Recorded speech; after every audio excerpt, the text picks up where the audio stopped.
Isikhathi insimbi yelishumi nakubili phakathi kwalamabili ebusuku edolobheni leNew York. Insimbi yelishumi nakubili emini edolobheni leBeijing. Insimbi yesithupha bongosi Eswatini embabane ngolwesihlanu tinsuku tinzathu enyangeni yenyoni ngomnyaka wa 2021.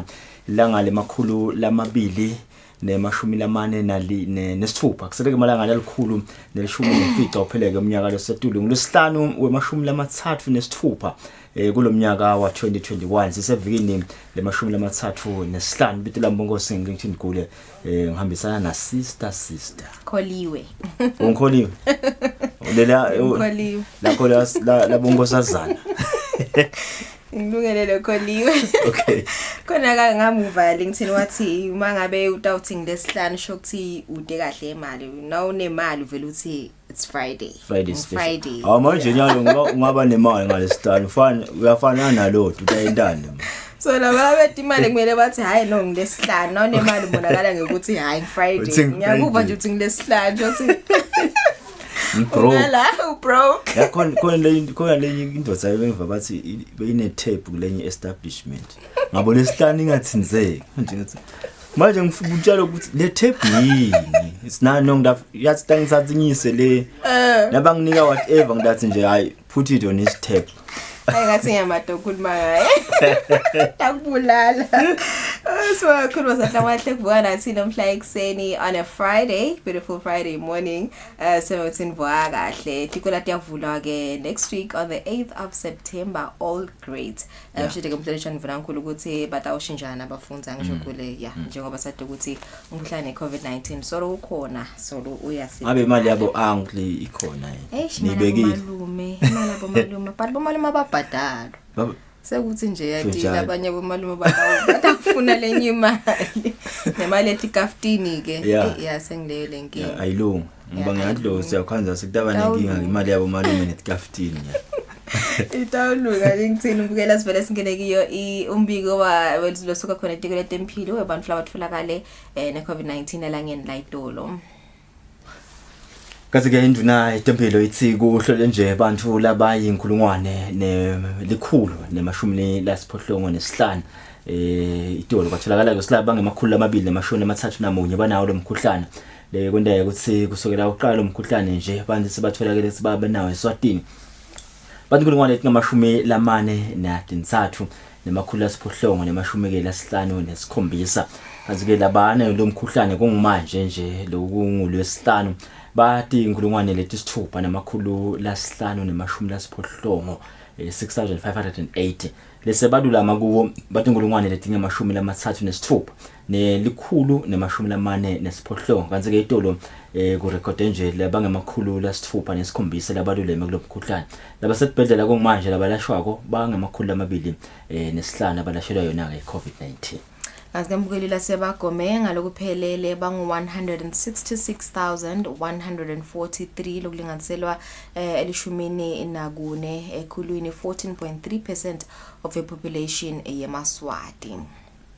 Lesebashile bonke semhlabeni iTolo shebantu abalishumi nesikhombisa siyabancisela ke bonke labo labalahlekelwe ihlobo dabo ngenza baya iCovid-19 sibalo seMaswati la sasilimalele ngenza baya iCovid ayinkulungwane nelikhulu nemashumi lamabili nemfica 17 it's the biggest number yalelifikile the biggest sakhuluma nje ngaye COVID-19 vele kungethe umhlaba wonke Italy nje base hulumende uplana ukuthi later this month vaccinate sive sakhona a third shot of vaccine so the protect ma cases abo lekubo million 4.5 million cases na Tanzania khumbula ukuthi the then president John Magufuli bekangayideki nzaba yeCovid ngena Hassan ufike waenda ukuthi sale bajova nabo basitolo confront lomnye MP lekangahambisana lokujova bekatshela abantu baseTanzania uphinza bengumfundisi lo MP akukhuluma kuma social media no akungajova basitolo ke umconfrontile ukuthi la siyajova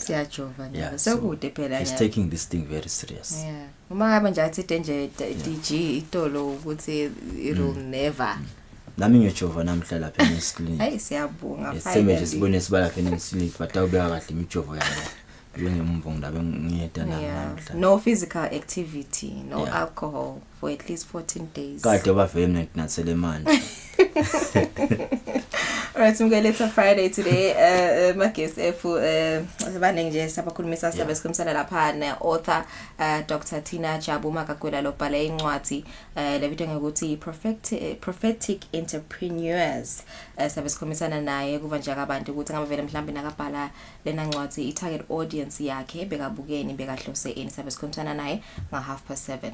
Sabe nje sibuke bongosinza batemutho embuku yakhumbula ukuthi njoba kungena nje lihlobo ndzaba letendeka kuye netimvula bese ke sithola imibiko ekutheni abantu sebamitile siyafuna nje kuvala ukuthi mangabe emaswati angaphephisa njani kakhulu kathi kulabo labethi bathi bafuna ukubhukusha ngoba angade sinapha nangakwathi lokubhukusha nenja ngivane ngisini kunekubhukusha kunekuswim labamitango ngaba lababhukushawo ngisengevela labaswima ukuthi bayamita yini bo ayi lithi yaba wathi lokuswima umsubhukusha Ngeke thatha likhefu lasibuya sidabele tizawate futhi ekucala.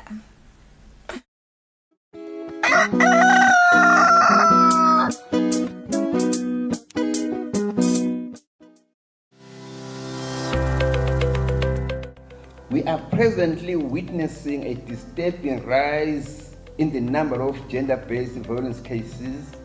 There's no reason ukuthi ungaze ugcina utibulala nje because impilo imnanzi kakhulu ukuthi wena songachuza kutibulala ngoba lapho nababakhulumisa ahlali likhambi lingabi lingaphumi labantu labasikathi nalaba lesibasomako sebeyemele ukuthi nangisamsoma angicele lutho lwami kukhona imvulo engamphathi kahle akabhoboke akhulume kulomunye khona adomnceza amsidi buka kwami ngicabanga ukuthi if umuntu akwehlula it's better kumiyekela ngoba lokhu gijimele esandleni noma sokukhipha umphefumulo kude lesisombululo ngikhuluma noma yakumakhelwane noma uya emaphoyiseni anyway la ungaya khona ubona ukuthi ungasidakala diningi na itinsita likhona ngekubuka kwami lokuthi nangenteka nangabe abuka lokuthi sekuyamehlula yena diningi letindlela angaya kuto bakhona nebakaswaga la ngaya kuba bameluleke kanti nembutho wembube ke kwanawo nje so abanawo litiko ngiloko nje bekunene ukuthi sesibukweni letinfo leti sitegweme letinfo leti kanjalo lengasikhona tihlazo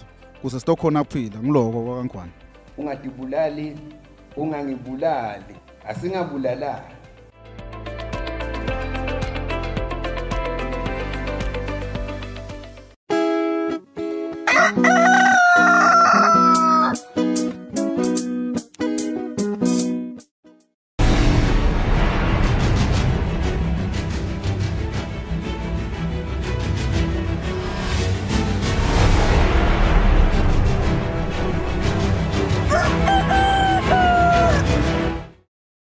Mbogale asiphinze kumukele ehlelweni Kusile Breakfast Show sangena kitoti indzaba. Libutho lembali selibhalisele umkhosi wemhlanga esigodlweni eLitsitsini.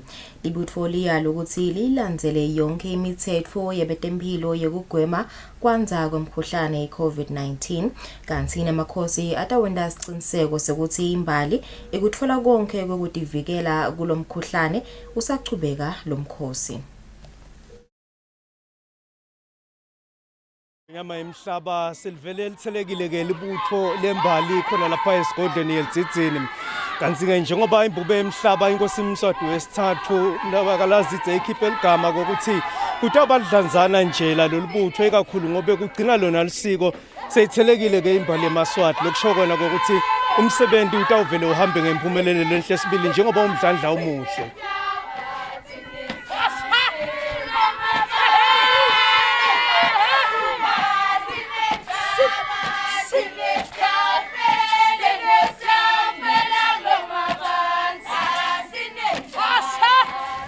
Ngekubuka ukuthi lo mkhuhlane solo uyachubeka nekuthi sekungagcine kulahleke nebuve uma imikhosi solo ihlehliselwa embili. Emakhosi yathatha isinyathelo sokuthi kugcine lisiko aletha netinguquko letitawunjinja indlela lobatawubanja ngawo umkhosi walonyaka kude ukuthi imbali iphephe kulomkhuhlane. ngesikhathi umenyetelwa umkhosi walonyaka imbube emhlaba ikhiphe igama lokuthi dikhulu nalabo lababuketa ifunza bakhethe imbali lembalwa etifunzeni takuleli kanti nabetempilo batawutsicitsisaka bachizela ibutho kude ukuthi lilandzele tonke timiso tekutiphephisa kulomkhuhlane letifaka ekhatsi kuhlola kugeza tandla ngemanti lamahambako nangema-hand sanitizers kugcoka tifonyo nekukhweshelana ngaso sonke isikhathi nangesikhathi libhalisa libutho belingangeni lapho bekubhaliselwa khona kodwa bekungena tindvuna nemakhosatana igcizelelwe kakhulu-ke indzaba ekuhlonipha imithetho yebetempilo uma libhalisa libutho inhlonipho niyati-ke nine kuthi hamba phambili asikakhohlwa-ke kuthi siyahlavula enhloko sevani sitanetinwele tethu asitifakte kubolekwa lokunye lokubhekekile sitiphatha kahle lalelani-ke njengoba nibona umhlaba untengantenga kunesifo se-COVID umuntu akacilekele ukuthi uyaphepha ku-COVID kuko konke la kwendako silandzela betempilo sevani la uhleti khona imask ayisuki kuwe uvala ngisho likhala sevana mbali tiyagezwa tandla nangabe ungenawo emantini nsipho egeza tandla tiyasanitizwa tandla niyakuphatha lokho kusanitizer lihlala nisanitizile siyevani sitiphatha kahle-ke bekumcoka kuyini utiphatha kahle kuze ube yintombi uhlala ngani kunjalo sihlala ngentombi indvuna yembali inonduduzo zibuka ithi ngonyama iphela ibutho kwekuhlanda tandla netifonyo nako konke njeke kwekuphunga lomkhuhlane usachubeka umkhosi welive singaqinisekisa nje siveni ukuthi vele tikhona tindvo labatatithola leti tawugwema ukuthi kuthelelwane le-COVID kwekucala nje inkosi iphela ibutho layo emamaski labatabe bafakile kunema-sanitizer futhi lephindze isinike wona ukuthi nabasehledi nje bathi sanitize ngalawo ma-sanitizer nalokunye-ke le makhosi lakwendile ukuthi libutho taba khona tindzawo lapho batawutesta khona ukuthi bachubeke batihlole ukuthi vele basesehlobile yini ngoba phela kubhekekile ukuthi nabasuke emakhaya basuke bahlobile noma sebasuke enkosini kubhekekile ukuthi babuyele emakhaya babuyele bahlobile solo bangilembali labasuke bangiyo emakhaya njengoba emakhosi yakubeka embili kuphepha kwelibutho kulomkhosi lolunye lushintsho lolukhona lonyaka lufaka ekhatsi ngokuthi kutawuthi ngekuthi emakhosi akhiphe lona libutho ngalesihlanu liphindze libuye ngalelo langa libutho litawulahla umhlanga ngelilanga langemgcibelo phambi kwamakhosi kanti ilanga lelikhulu kutoba ngilolanga langelisonto bika kwendzabeni ngisandile emakhanya bika nathemba mamba esigodlweni yelitsitsini Umhlonishwa wandvunankulu Cleopas Dlamini sewumemetele ukuthi itikolwa tiyavulwa ngalesithathu evikini lelitako mhla tisiphohlongo kulesetulu onke emabanga. Ndvunankulu uvete lokhu emhlanganweni nebetindzaba lebobanjelwe emahovisini etimvuna tembuso. Ngenxa yesimo somkhuhlane COVID-19 lesichubekako umhlaba wonke lesithikabete tinhlangosi letinyenti netemfundo uhulumende welive wamisa abafunzi etikolweni etinyangeni letimbili etendlulile lokwalandzelwa kuvulwa kwemabanga lokubheka ukuthi abhale ihlelo langaphandle ngalesine emhlanganweni nebetindzaba emahovisini libandla letindvuna tembuso ndvunankulu welive Cleopas Dlamini umemetele ukuthi itikolo evikini lelitako onke emabanga titawuvulwa siyathi sonke ukuthi imfundo ngona mgogodla weli kusasa lebantwa bethu labatiko bocwepheshe kutemfundo bayasihlolisa ukuthi uma sowulinganisa lokuhlasela kwalesifo nalokulahlekelwa imfundo kwalabantwana kusobala ukuthi kungcono ukuthi kukhethwe imfundo labanye ke futhi bathi ubufakazi lobunengi bukhombisa ukuthi labantwana ngesikhathi bangekho esikolweni ungase ngilapho thola khona ukuthi bahlaselwe ngilesifo kunalesikhathi bagcineke etikolweni ngokuthi etikolweni ngilapho vele banakekela khona bafaka ama-mask bakhona nokuthi bageze tandla ngaso sonke isikhathi baphindze bakhona ukuhlalelana bucalo ngaleso sizathu uhulumende sowubonile ke ukuthi kungcono ukuthi itikolo atsale tivulwa ngoba nangu nalomkhuhlane inombolo tawo setisi kwehla kusukela ke mhla tisiphohlongo kuyo lenyanga lesetulo kuleviki lelitawo ngalesithathu tikolwa setitawuvulwa tonke ke tikolwa naleto bedivele tivule ukuthi itawuvulwa. Kepha-ke bantfwana batawufunza ngokunjinjana njengoba bekwendeka esikhathini lesiphelile. Ngoba phela sendela kusibakhona ukuhlala ngokukhweshelana. Umhlonishwa Ndvunankulu uphinze wanxusa abatali ukuthi bayalisise bafundzi ngekuphepha kwabo, waveta ukuthi kulimata tikolo akusho kulahleka kwelikusasa lebafundzi. Uncome bothishela nabo bonke labasebenta kutemfundo ngekusukumela etulo bagomela umkhuhlane COVID-19. Kanti ubese uyaveta ukuthi tikolo lokuthi tawuvulwa evikini lelitako litawuze tivalwe eminyakeni lotako ngenyanga yeNdlovana. Etindzabeni Eswatini TV kubika Samkeliswe Khoza nginamuzi Mkhonta eMbabane. Lihhovisi leliphini laMvunankulu inhlangano yaka World Vision nenhlangano yeScotcheni Foundation sabasayine isivumelwano sekusebenzisana ekusiteni emakhaya elasabukwe bantfwana phecelezi ema-child-headed families. Kulesivumelwano letinhlangano titawesekela lamakhaya ngemali lenganga 800,000 emalangeni. Emakhaya lekaphethwe bantfwana kuleli phecelezi ema-child-headed families angu-1,800 kungumanje. Ngetimo letahlukene labanye balabantfwana batkhanza bayekela sikolwa ngekuthi kude lobanakekelako. Lihhovisi leliphini laNdvunankulu inhlangano yaka World Vision nenhlangano yeScotcheni Foundation sebasayine isivumelwano sekusebenzisana semali lengu-800,000 emalangeni seyiyonke letawusita ukuthuthukisa labantfwana etindzaweni letahlukene kuleli. Liphini laNdvunankulu Themba Masuku lithi baqale nga-84 webantfwana kubasita nyakenye. Labanye bashiya esikolweni bahlala ekhaya ngoba kude labangakwenda. Nase bahlele ekhaya labanye bakhona batase bayimitha, labanye batawubhema isango, labanye batawungena etintweni letinenge. Ngoba basasocialize bahlelele bodwana abasatholi lolwati loluchamuka kubantu labadzala. So lokufika kwethu sikhanzeke tinkinga letinengi letente ukuthi sithi asambe sisonzele kulabantwana.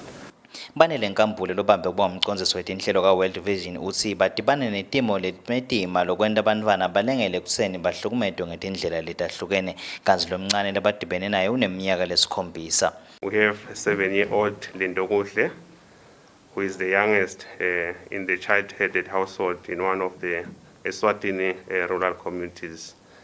She never knew her mother, and her father died when she was just 2 years old, leaving the children in care of his elderly mother, Lindokuhle's grandmother.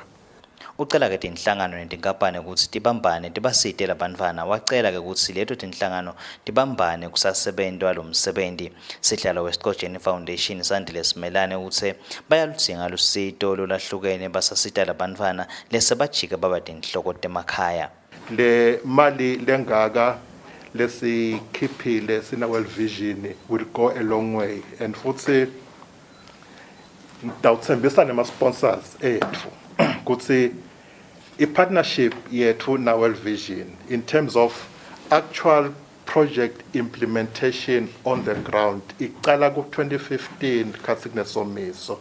Kanzika bangu-184 lesebazuzile kulolu hlelo libasitwe ngetimfanelo tekulima batotikhicitela kudla labanye ke bakhelwa tindlu. Etindzabeni ngingiyani Msibi eMbabane. Tikhatsatekile timphunga ngekunganakekeleki kahle kwabosomabhizinisi labancane ikakhulukati labo labacupha empahla ngaphandle kwelive. Indvuna yemabhizinisi netekuthengiselana manxeba khumalo seyiphendvula timphunga ivetile ukuthi uhulumende uyachubeka nekusukumisa tinhlelo tekunaka abosomabhizinisi labancane njengoba basenhlitweni litiko.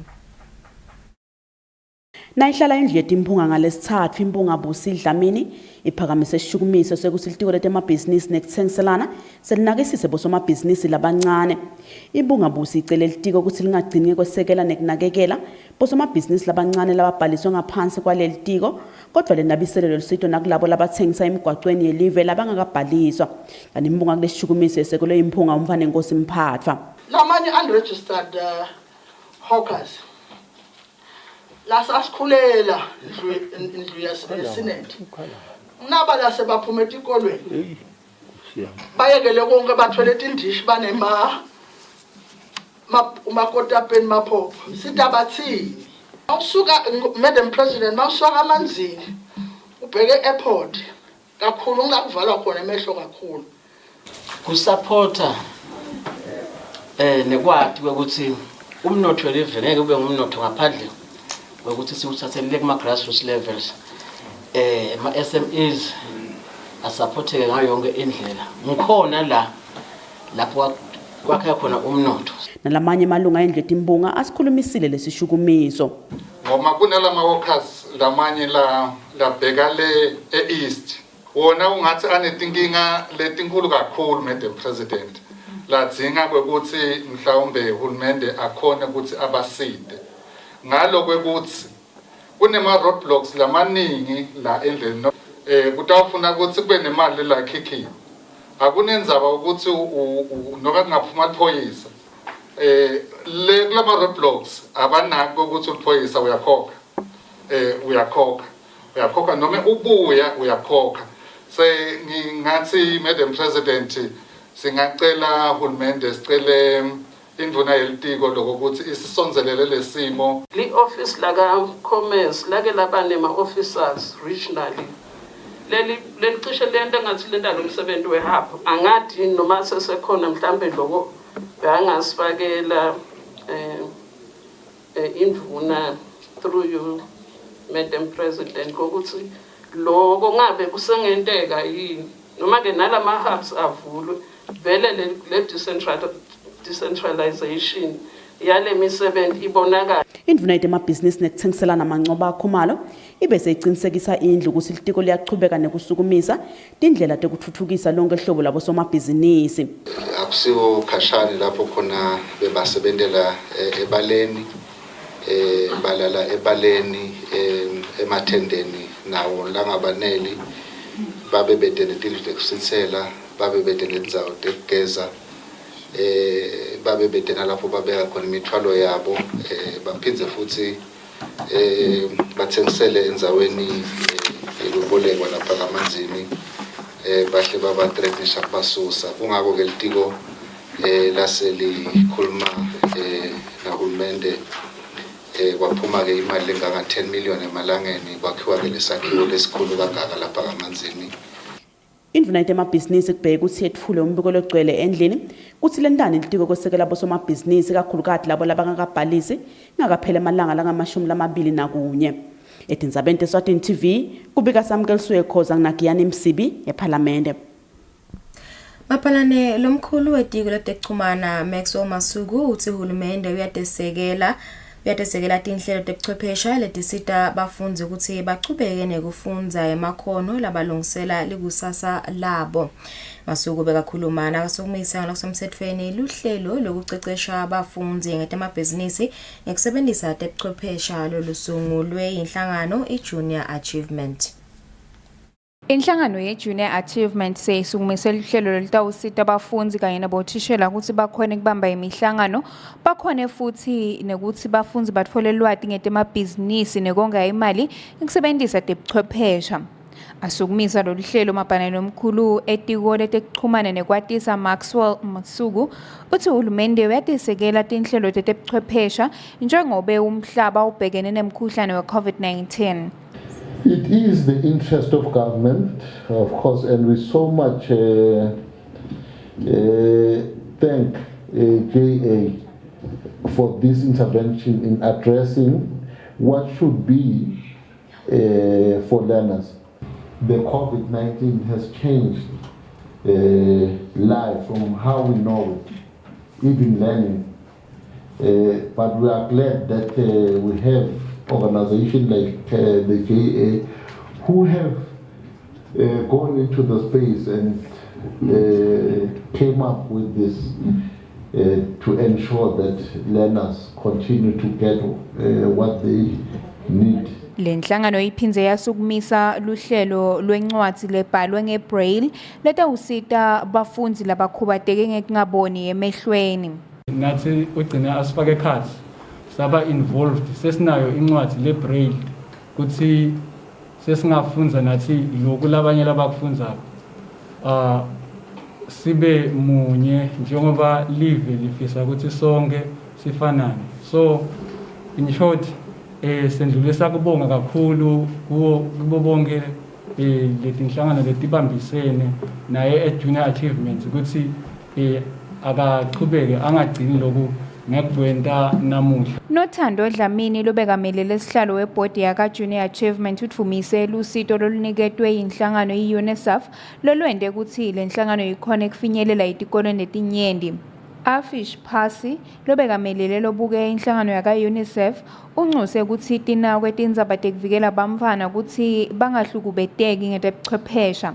Umcondzisi etiko letemfundvo elihlangothi lwaka Career Guidance Lindiwe Dube uthi kusifiso selitiko ukuthi letinhlelo temabhizinisi tifinyelele kubafundzi bonke bakuleli. Tindzabeni kubika Sondomlangeni kaManzini. Timbunga seticele indvuna yetemafa Neil Rickenberg kuti iqinisekise ukuthi sikhwama lesasukunyiswa yingwenyama i-Reconstruction Fund kuti sisebenta kuvusa emabhizinisi lathikameteka kungabese sekudla bhatiseka le mali. Timphunga betkhulumisa umbiko wendvuna yetemafa wekusebenta kwalesikhwama endlini yetimphunga. Nayihlala indlu yetimphunga ngelisuku lwangalesine indzaba libe ikhulunyiswa ngileyo indzaba yesikhwama lesaphakanyiswa ingwenyama esibayeni lekusikhwama sokuvusa bosomabhizinisi kanjalo nemphahla leyalimala ngesikhathi kunemsindo lapha even etinyangeni letimbalo letengcile lesatiwa nge-Reconstruction Fund. Induna yetemafa Neil Rickenberg bekubheke ukuthi-ke ichazele timphunga kabantu ukuthi lesikhwama sitawusebenta kanjani kanjalo-ke nemitsetho nemigomo yaso phecelezi ama-regulations. Induna-ke ichazile ukuthi lesikhwama sitawusebenta kanjani. The Vice Chair shall be a representative from the AG's office. Then we are adding, the representative from the Attorney General shall have the power to administer an oath or affirmation to the person appearing before the committee as a witness, so to make sure that the person, that is an element of the person submitting what he is under oath. Seyichazeleke kabanti indvuna timphunga tibe setayikhulumisa-ke inkulumo yayo-ke indvuna tacela ukuthi engathi lesikhwama besingagadwa ngemehlo elikhozi kubete bantfu labatabe sebaba matsabelangoti batsatsa emathuba labanye babe magundvane batitapele nje kule mali bagcine bangasitakali labo lekumele basitakale ekakhulukati nalabo bosomabhizinisi lamancane. Kule fund le ngathi bekungasebenta liso lelukhozi. Yet there were serious problems that we encountered as a country. The question that we should be asking ourselves is, why did this happen? And how did we get there? Because we got to a point where things really went out of hand. Lokufuna ukwende futhi ucele ukuthi basekhe labantu baye kulomsebenzi batabe bahola le masiko ngoba nguwe lophethe nemholo la lokukhulu nduna lokufute ukwati nangabe akwati imali yahulumende iphelile iqedzwa yini imali yahulumende ngemathenda. Timphunga-ke tiwemukele lo mbiko tacela ukuthi nase ingwenyama sayiphefumulele umhlaba mhla tisithupha kule nyanga engathi lesikhwama besingaqala masinyane sisebente njengoba bosomabhizinisi labanengi balimele lokufaka ekhathi naso-ke sivele besizuza kulawo mabhizinisi lathikametekile. Etindzabeni kubika Giyane Msibi nginasontomlangeni sisephalamende.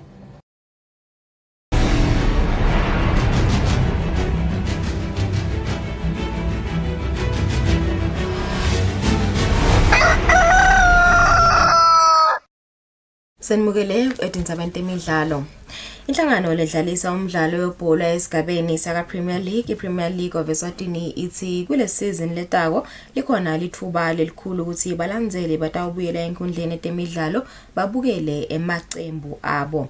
Nekusho kwa Pat Vilakati lobuke kusebenta kwalenhlangano balandzeli labatawuvunyelwa ukuthi bangene enkundleni ngulabo latabe labajovele umkhuhlane we-COVID-19. Uzalungiselelwa kuqala kwesizini lensha ya 2021-2022 inhlangano ledlalisa umdlalo webhola esigabeni saka Premier League kanye neNational First Division iPremier League of Eswatini ithi iyachubeka nokubuka indlela ukuthi balandzeli bemacembu bangakhona ukungena enkundleni yetemidlalo bawubukela amacembu abo. Nekusho kwa Pat Vilakati lobuke kusebenta kwalenhlangano sebavele bacelile kuyo inhlangano lengabe lomdlalo webhola lapha eveni ukuthi ikhona invele indlela yokuvumela labo labajovela umkhuhlane we-COVID-19 ukuthi bangene enkundleni bawubukela amacembu abo. Sitendile ke ticelo Fabrice motherboard yethu loku Football Association ukuthi siyacela vele ukuthi amanasi bukele noma ngabe abasabuyi balandzele ngegcwala sonke stadium kepha nje kube kulabo balandzeli la utawukhanza ukuthi kumbe balinani leliside batawukhona kwenda le social distance eKhatsa Stadium lokho lokuncane labawe bakufakile kuyawasita kakhulu emacembu but nje lesigcizelela kakhulu ukuthi abasukume siyathi kona kuyichoice yakhe umuntu ukuthi angaya kuyojova kepha ke tsine siyabadzinga inkundleni lentemidlalo nase ku empty nje stadium badlala ungathi seba training session so bevana mama mitala sekunale vibe leseyilahlekile la Khatsa Stadium so kungasisita kakhulu ukuthi basukume bahambe bayojova and nalo litiko litawukhona kusisita ngetinombolo ukuthi acha inombolo zethu yavuma ukuthi balandzele kumbe singabafaka nabo labangu 5000 labo labangu 3000 ikakhulu kade kule stadium letivumako letinayo le sitting capacity leyo kungasisita kakhulu asifakeni umjovo balandzele kubuyela kwabalandzele tinkundleni kutawudlala inzima lenkulu ekusiteni amacembu ukuthi enyuse umnotfo wayo njengoba kubhadala kwabalandzele phecelete ama-gate takings kungiyo indlela yokwakha imali yemacembu lobikela umsakate Eswatini TV kutemidlalo kulinda Dlamini na Fabrice Msonera eMbabane. Mbukele ngaleto temidlalo sathi phetha indzaba tetfu tekucala aseselk funa sibuya sitawubuya nawe emaphoyisa eMbube.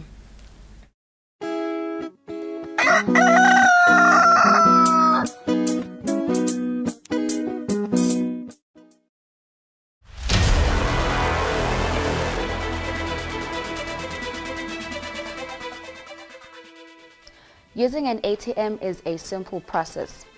You simply insert your card, punch in your PIN, and withdraw your cash. However, this simple process can open up you and your finances to some dangers.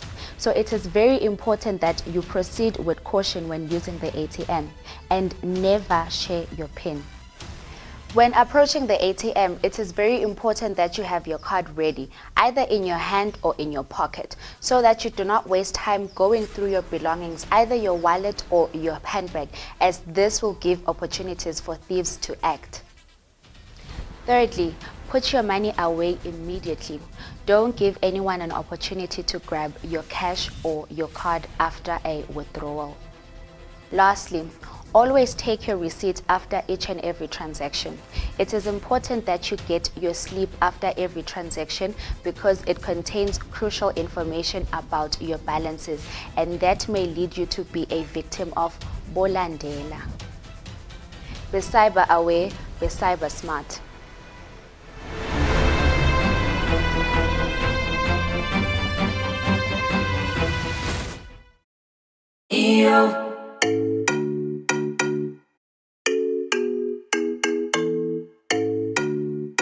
Your favorite music show is back. We're bringing you the hottest music videos and live studio interviews with your favorite celebrities. We're giving you a front row seat to the latest fashion trends as well as your weekend gig guide. Join us live on social media and call in to send in your shout-outs. Catch This Weekend Eswatini every Friday at 5:30 p.m. live on Eswatini TV.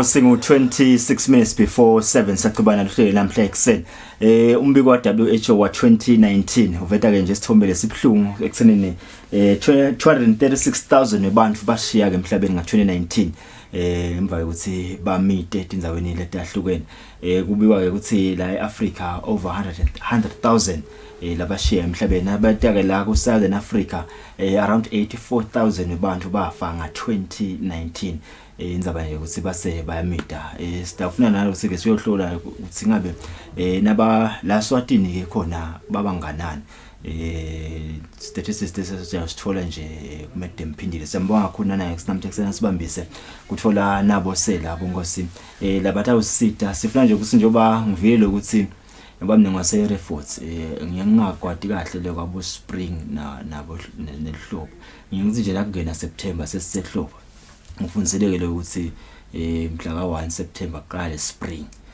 angathi ke lothi kusho kuthini ke ngoba ngasithi isilungu letinye idatha ke nje nasekungena kule sikhathi leti bese seliyana lelitulo bantu ke bafuna ukudeportisa emfuleni kwehlukana kwayo sivile nje imbiko le bonkomanzi idelo sikhona amaphoyisa umlamkhiphile emfuleni lotholakele amedile bongosi nginemlangeni la na Mr Maseko basimbuthweni wembube laba sisitako etindzaweni etahlukene eteleven nase kubikwe lokuthi kunemuntu olahlekile bamgcine abantu ahamba emfuleni wangasatholakala mlangeni ngikuvusela ngomwe lehlelo linamhlekuseni ngweme kwele gule ngivusele nabo bonke babukeli Eswatini TV. Mr Maseko uphilile ba? Siyaphila magobane singavusela nasemaswantini nakubabukeli beEswatini TV. Lombiko bongosi wa WHO usike bantwana ikakhulukazi nje labasukela eminyakeni munye kuya ngilaba ngu4 bashiya emhlabeni kakhulu tinimolo basetula bashiya ngesinje bamitile bamita kena nabo ngekindlela nje letahlukahlukene banqane labo khanza sibashiya emhlabeni ngema best defects la khona ke nje labaningi babo bayamita ngiyafuna ukuthola nkosi leyo ukuthi nasi singena kulesikhathi lesi la kuba netimvula khona uthi ungathini mhlambe sicele lapho eMaswatini lokhanza ukuthi vele akhelene netindzawo la emifuleni bahamba labanye bawashe enkomanzi labanye bawasha kubolisushane kuphina kuphi nje basinabawasha bese basino asengene manje ngwashile sengicetsile asengene nje ngishaya idadami la khathe emfuleni ungathini eMaswatini nakuletho indzawo lethe namhlekuseni sibonge Gule le sinako namuhla singemaphoyisa ehlangothini letinhlambi kuxwayisa nje kakhulu esivens ukuthi nasikhathi selihlobo sesifikile even la kangane lapho khona sivame noma ke semukela divula ngaletikhathi leti kuhambe ke dimvula nasetifikile kugcwale imfula kugcwale tingelebhu kugcwale emadamu sithi ke asitoxwayisa eMaswatini ikakhulu nje ngoba nakusekutawuvula tikolwa banvana batabe bahamba baya etikolweni labanye babo basebenzisa yona lemfula ekweweleni kusuka ekhaya baya etikolweni nalabadzala ke nabaya emsebentini basebenzisa yona lemfula sithi ke asixwayise eMaswatini kuthi njengoba emanti atawungeteka emifuleni la emfuleni ke malangeni sithi sicela sive sisebenzise ticango letakhiwe letikhona kuletindzawo kulungitona ticango tekwewela ngakuba umfula nawugcwele ubese kuba ingoti kakhulu nasekangetekile emanti bangeva emanti ngemphefumulo bafune kungena ngekwati ukuthi emanti emhleni nangabe umfula ungakagcwali kuhambeka kuphi singaba ngiloko nje Gule ukuthi sicela siyakhongosela eMaswatini ukuthi akacaphelisise kakhulu sithi nje vela akasebenzise ticango emfuleni lokho sekutawungena lehlobo emanti angeteke emfuleni lapha entondo sikulomnyaka lona nje ngiyaxolisa angitami kona kuvusa imanqeba bongosi kepha nje ke kunema lessons ngicabanga ukuthi singawathatha kuleto igameko lethu etendekile ngoba nangilanzelela nje le ngathwala ukuthi bayawela abantu bawela lapha emfuleni bayilapha ngeshe emaplazini la kusetshenzwa khona bayatayela ke lo ukuthi vele emihleni sihamba kanje but noma sebangabonike le blow batakuthubeka bangene ngalokwathi nje ukuthi neli blow ligcina la ngiyafuna ukuthi uyithinzeke bani Maseko le ekuthenini ngiyathi nje mina ukuthi ligongodlwane lapha eblowini eliblow lingaka noma ngabe namhlanje manje kuthiwa sekahambe ngetulo kepha ngidakukhona lekwewela ngoba ngiyathi ukuthi leli blow lihamba la yini bungodi baloko ngoba leli ndzaba nje ngithinza la sentondosi lelijale lasidimalela ukuthi bantu lebahlale bewela on a daily basis nayitolo bebawele lapha but belina lelitulo namhla ke basibavuka bakhanza ukuthi singasilamathi sangetile but still bathi ayitolo sihambela mina nje ngifika nyathela nalijenali nanali ngawela ungathini kubamleba kanjalo namhla cha sibonge magwabani lesingakusho eMaswatini emanti akejwayelwa ngoba ayingodi lo munye wathi nangena kule department uthi bo wathi ukuthi kude ingubela yemanti abeqinisile ngoba vele kude ingubela emanti kude ukuthi umuntu ujubeke eminyawo ungene emandini. Okay. Kulo ngibuya embutweni ngiyacela lokuthi singayi ngekwejwayela ngokuthi sihlale sewela khona la ngoba kuyendeka yebo nihlale newela khona but lamanti semanenge linile litulo kungendeka kube agubhile kwase kuyashona akusasinga lendlela logcine kungeyo itolo. Okay. So uma ngabe emanti sekamanenge kunalendlela wagcine angiyo yona itolo asungena kiyo hamba wewele eblowweni noma esicancweni lesakhiwe lesidudane noma ke na ukhona kuma mani aze abotshe statistics sethu simaphoyisa ehlangothini lwetinhlambi siyasitshela ukuthi bantu labamidile labanenge kuba bantu labawele endzaweni labathi bayejwayele bahlale bawela kiyo ukhanze ukuthi sesiyabaluza ngaleyo ndlela. Sithi ke eMaswatini uma ngabe emanti sekamanenge kunalendlela wagcine angeyo yona nawe wela. Yeah. Nase ubuya ukhanza sekamanenge asuwela noma ke hamba ugege wewele la kunelibloho khona noma la kunesicanco khona sekwewela. Yeah. Indzaba lebhlungu lele itekonke lamalanga kanje ngicinisile angisho ukuthi ngithi kanje ngiyahlulela ukuthi angeke impela uphele eminyaka singakayidiki indzaba sekukhwala basilimalele ngendzaba sibamidile kube namhla kuseni emaphoyisa khona bonke siyasixwayisa leyo ukuthi asi avoid ukungena emantini nangabe umfula ugcwele. Ngifuna inkosi uphinde uthinze nandzaba yakusenini kuye kusitakune emablock khona emanti ahamba ngetulo baqhamuke laba bemakhumbi bafune kungena lapha bane ukuthi hayi kuseni nasihamba siyale ngilisayizile leli block lomshayela hayi ngikalile kuseni kusinangibuye mina ngidawuhamba la ngasengidakhathe blowini ngifake amafutha nakhona lokho ukhanze ukuthi kuba nemingodi sesibe nayo ama instances la khona imoto ekuthiwe temukini nalomuntu angeke aqabanga ukuthi imoto ngemuka but ngifuna uyithinze nakuthini ngathini kubashayela nakulesivo lokhanza sesilakhathe emotini lesimvumela lo mshayeli uthi yebo la mntwana singaze silale ngesheya uthi ngathini sivena kwendeka into letinjani. Cha angibonge Magwabana awuthinta indzaba lemcoka la sithi ke esiveni seMaswati sithanza kwexwayisa futhi ikakhulu kunabashayeli njengoba sowubekusile lapho laba wela khona umfula kunayo imfula lena amabloho lamancane la kuthi khona nalinile litulu emanti ajike ahambe ngetulo sithi eMaswatini nabo bonke bashayeli labasebenzisa leyo mfula linemabloho lamancane abangalokothi bafake imoto nabathi bayefika bakhanze imanti ahamba ngetulo. Sikhulunyiswa yini ke lokhu Magwabane sesibonile lapho sisebenze khona etindzaweni letiningi ikuyingodi ngani ke lokufaka le moto etindzaweni leti kanje. One uye ukhanze ukuthi utawubekisa wena ukuthi liblow yalati ukuthi ngilati lehamba la kepha libe lingabonakali kunekwendeka ukuthi lelo blow likhona lapho selihlephuke khona kwecala lokho ngekuthi wena ubone uyangakwejwayela. Kwesibili uye ukhanze ukuthi uthi nasekala itulu lomshayeli kubese kufika atikhukhula emanti ke anemandla Magwabane na abangetulu nje emanti kwelithayi lemoto.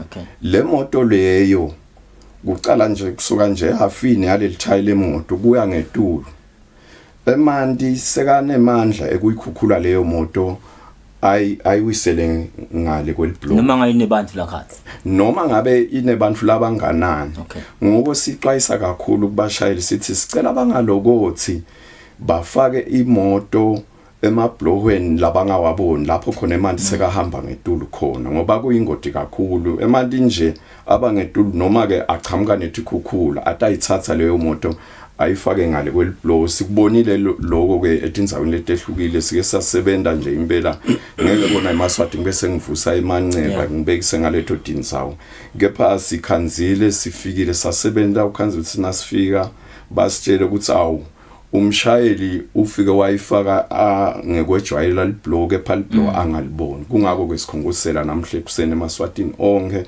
kuthi labo labasebenzisa indlela ledewela emablohweni lapho khona lamablock amancane khona emfuleni abangalokothi bafake imoto liblock lingabonakali ngaba ngiloko nje emagwabane lengagcizelela kuwo namhle kusene eMaswatini.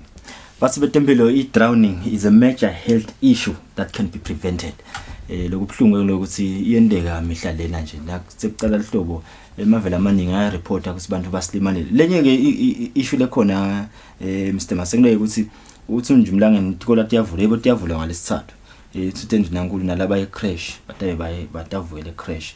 Uyukhanze kusipoma ke bathi tawushiya lo mfana labancane babashiya khathi ebhavini usagojotisa incwancwa lapha asinangathi abuya khandle umntwana sokuthulile ukuthi ungasiba advisor ubathini bomake ngoba siyisayiva lemimbiko nibika lo ukuthi labanye bashile nje bathi hayi ngimshiye nje la khathi ebhavini khandle sokuhambile lesingakusho kulolo hlangothi kule ngoba nako kuyinto lesike sayibona kuyinto lebhlungu kakhulu kumntali kuluza umntwana emehlweni akhe under I protection yakhe lesingakusho eMaswatini kungaba ukuthi sibatali kufanele ukuthi emandi siwa treat ngendlela lehlukile fana nemlilo because umntana othi umshiyilela umkhanze seka cancel emlilweni seka hudule tikhuni ahlwa abambe lokho nalo so nasemandini siyacela ukuthi umntana kungendeki umshiye ebhavini labeka geza emandini lebeka geza ngawo kwesibili uyokhanze ukuthi kunema containers mhlawumbe lesingathi sikhelela ngawo emandi ukhanze umntana seka cancel akiyo ukuthi sishiyile nje kulapha emva kwendlu besikhelela utawukhanza kumntana cancel akiyo ukhanze umntana sekangene ngendloko singathi etintweni letifana naleto kufanele ukuthi sitinake kakhulu siwakhweshise emandi tutane nebantwana labancane ngingathi ngilo I think ihambisana nkosana le ukuthi siwashe emfuleni makuta ubita bokhewana hambe nayo bawashe emfuleni nakasawasha yena bayadlala lapha nakasathi bye bye munye waba kasabonakala cha siyabonga amagwabana uthinza indzaba lemcoka naleyo sithi asiyendlulise eMaswatini ngakuba vele etindzaweni lapho sihlala khona kunemfula sikhathi lesiningi bomake nebantwana uyukhanze ukuthi uyahamba nabo bantwana ayowashe emfuleni sithi ke asigcizelele naku magwabane e7 kulabo labasebenzisa lemfula ekuwasheni sithi ngosiyami abangabi dude nalemfula nabawasha kwethu nje lesibaxwayisa ukuthi abacikelele ukuthi bakha emandi babe sebabaqadlwana na nemfula bawashele bucalu nawo lokho kwesithi abakwendele ini ke magwabane kutabalula ngisho kubona umntwana nangabe basadlala sebasonzela ngasemfuleni kepha nangabe awashela thutane kakhulu nalomfula kutaba nesitha nje lapho ngoba ngilesigaba lapho awashela khona kanangabe kulula lulile nala awashela khona ema chance noma ke ngithi indlela ukuthi akhona kumbona umntwana sengakafiki lemfuleni ataba khona abemanenga abese ke ukhanze ukuthi so bayavikeleka abantwana ngaleyo ndlela kungako ke sithi namhlanje ekseni siyanxusa siyacela eMaswatini labo labasebenzisa imfula ekuwasheni abathole tinto dekukhemandi bawashele bucalu nemfula nemandi nebantwana ke labo labancane umuntu lomdzala ephele agende siciniseko ukuthi kukhona lo bantwana lesebakhulu akhulile lababona laba labancane labakhansabo bantwana angayi nje nabo ayedwa ngoba vele nakasawasha lapha bantwana badidlalela bodwa inenge ingodi ukuthi basonzele ukhanze ukuthi sebangene ekhathi emandini sebamidile ngale ndlela sebashiyile kungaba ngoma ngo 10 minutes before 7 bongosi bengifuna kwenda sidaweni nje i-change lencane la ngoba na medem khona impela sondele enkulu le 11 kepha ke singakayi nje market ngiyafuna Mr Masekunkhumbude, do you remember your first day uyahamba uyasebenza kuthiwe kusinyamalelwe ngumuntu nabuya naye kusi wadiva kanjani? How was your first day nje kulo msebenzi lo? Bakwazi ngelanga lami lokuqala ngisithola umuntu lo sashonile emandini kwaba khona kwethuka kwemtimba because bekuyinto le bengajwayele kuyibona but nje ngekhamba kwesikhathi wa-adjusta umtimba ya-adjusta ingqondo ngokuthi ngumsebenzi lo umuntu lo sashonile washona emandini kufanele ukuthi aphume emandini bakubo bakhone kumfihla ngendlela ehloniphekile nangesizotha ukuze wonke umuntu abe neclosure ukuthi awubani sesamluza. Kunebangani bami sesiyavala kunebangani bami labasebenta emakhateni nebangani bami sebenza emakhateni ningilabo nangihlethi nabo bathanza lo ngathi bangatsakwatsakwa nje banathi ngisikwenze njani ngithi hey angisho ukuthi ngithini ngifuna ukuthi nine la kini noma senagwama nini nje niyakhona ningabone banganibita njalo hey Mr Dlamini phuthumana enkomanzi fini ngisebenze sithola umuntu sijabule sive sawa sithe emaphoyisa nisahleti phansi nisacoda kuze ngene enye liciko nako niphuthuma kumzeni yakulomunye umfula aphuzi mentally akunilimadi yini ngaphela nibantu noma senagcina. Cha asibonge Magwabane buka nje uthinza indzaba le mati mayimbela kepha ke ube kusaungathi bokhona kunathi khathi lesiphuma kudo hey kule hlobo lesisuka kulo besithi nje sisabhekele over sengena lolunye licingo ukuthi nangala sekunjalo kepha ke ngekuba ngumsebenzi lo lesawu ngona vele sawufungela satinikela ku siyasebenza nje impela ngaphandle kwenkinga lokungakusho nje ngathi cha sesajwayela impela asathi ke kulabaqanika ingcondo kithi nje sekuyafana nje noma singakhipha noma lishumi noma ngeduko lishumi ngelanga so sengumsebenzi nje bathi ngelwimi lesingisi kuyise kuyiroutine la kithi sesiyathi nje awu sekunemsebenzi kuphi sivele sisukele eduni nje siyosebenza asathi ke kulabaqanika ingcondo encethi nesikuthatha ukuthi hayi sesagwama sesajwayela bona sebangakucatanga lenye indlela. Siyabonga kakhulu Nkosi, siyabonga kakhulu nawe Mr Maseko sita eMaswati namhla ekseni kwaxwayisa nje sisiwagweme Nkosi semandi emfuleni naseyigcwele sibahlola emarket nasibuya sidabuya na mede mphindile lapho Nkosi loba kuyimpela sono yemhlanga eSwatini.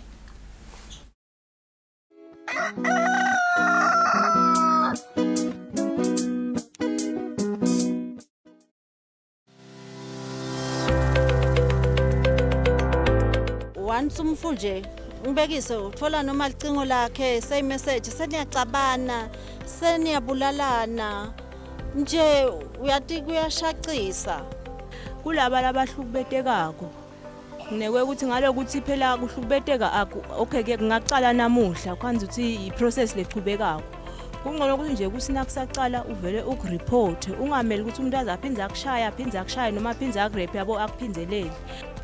Sesiyasaba ngisho asathi nokuthi sesikhiya sithini etindlini ulala ugcokile ulala ukhile ulala ubophile eminyango uthi solo wendela bona kepha abanayo indlela yengena. Ngithi mine bobabe abayekele kuhlukubeda bomali emakhaya ngoba labantwana bese basala bathi ntsandzane bese abasathi ngoba nalabo labantwana labasele kubo nabo babahlukumede kushoda naNkulunkulu akuna ukubulele labantu abasele awubacabangela ngathi lo siyekuthatha kwento njalo. uNkulunkulu is the only solution empilweni yemuntu.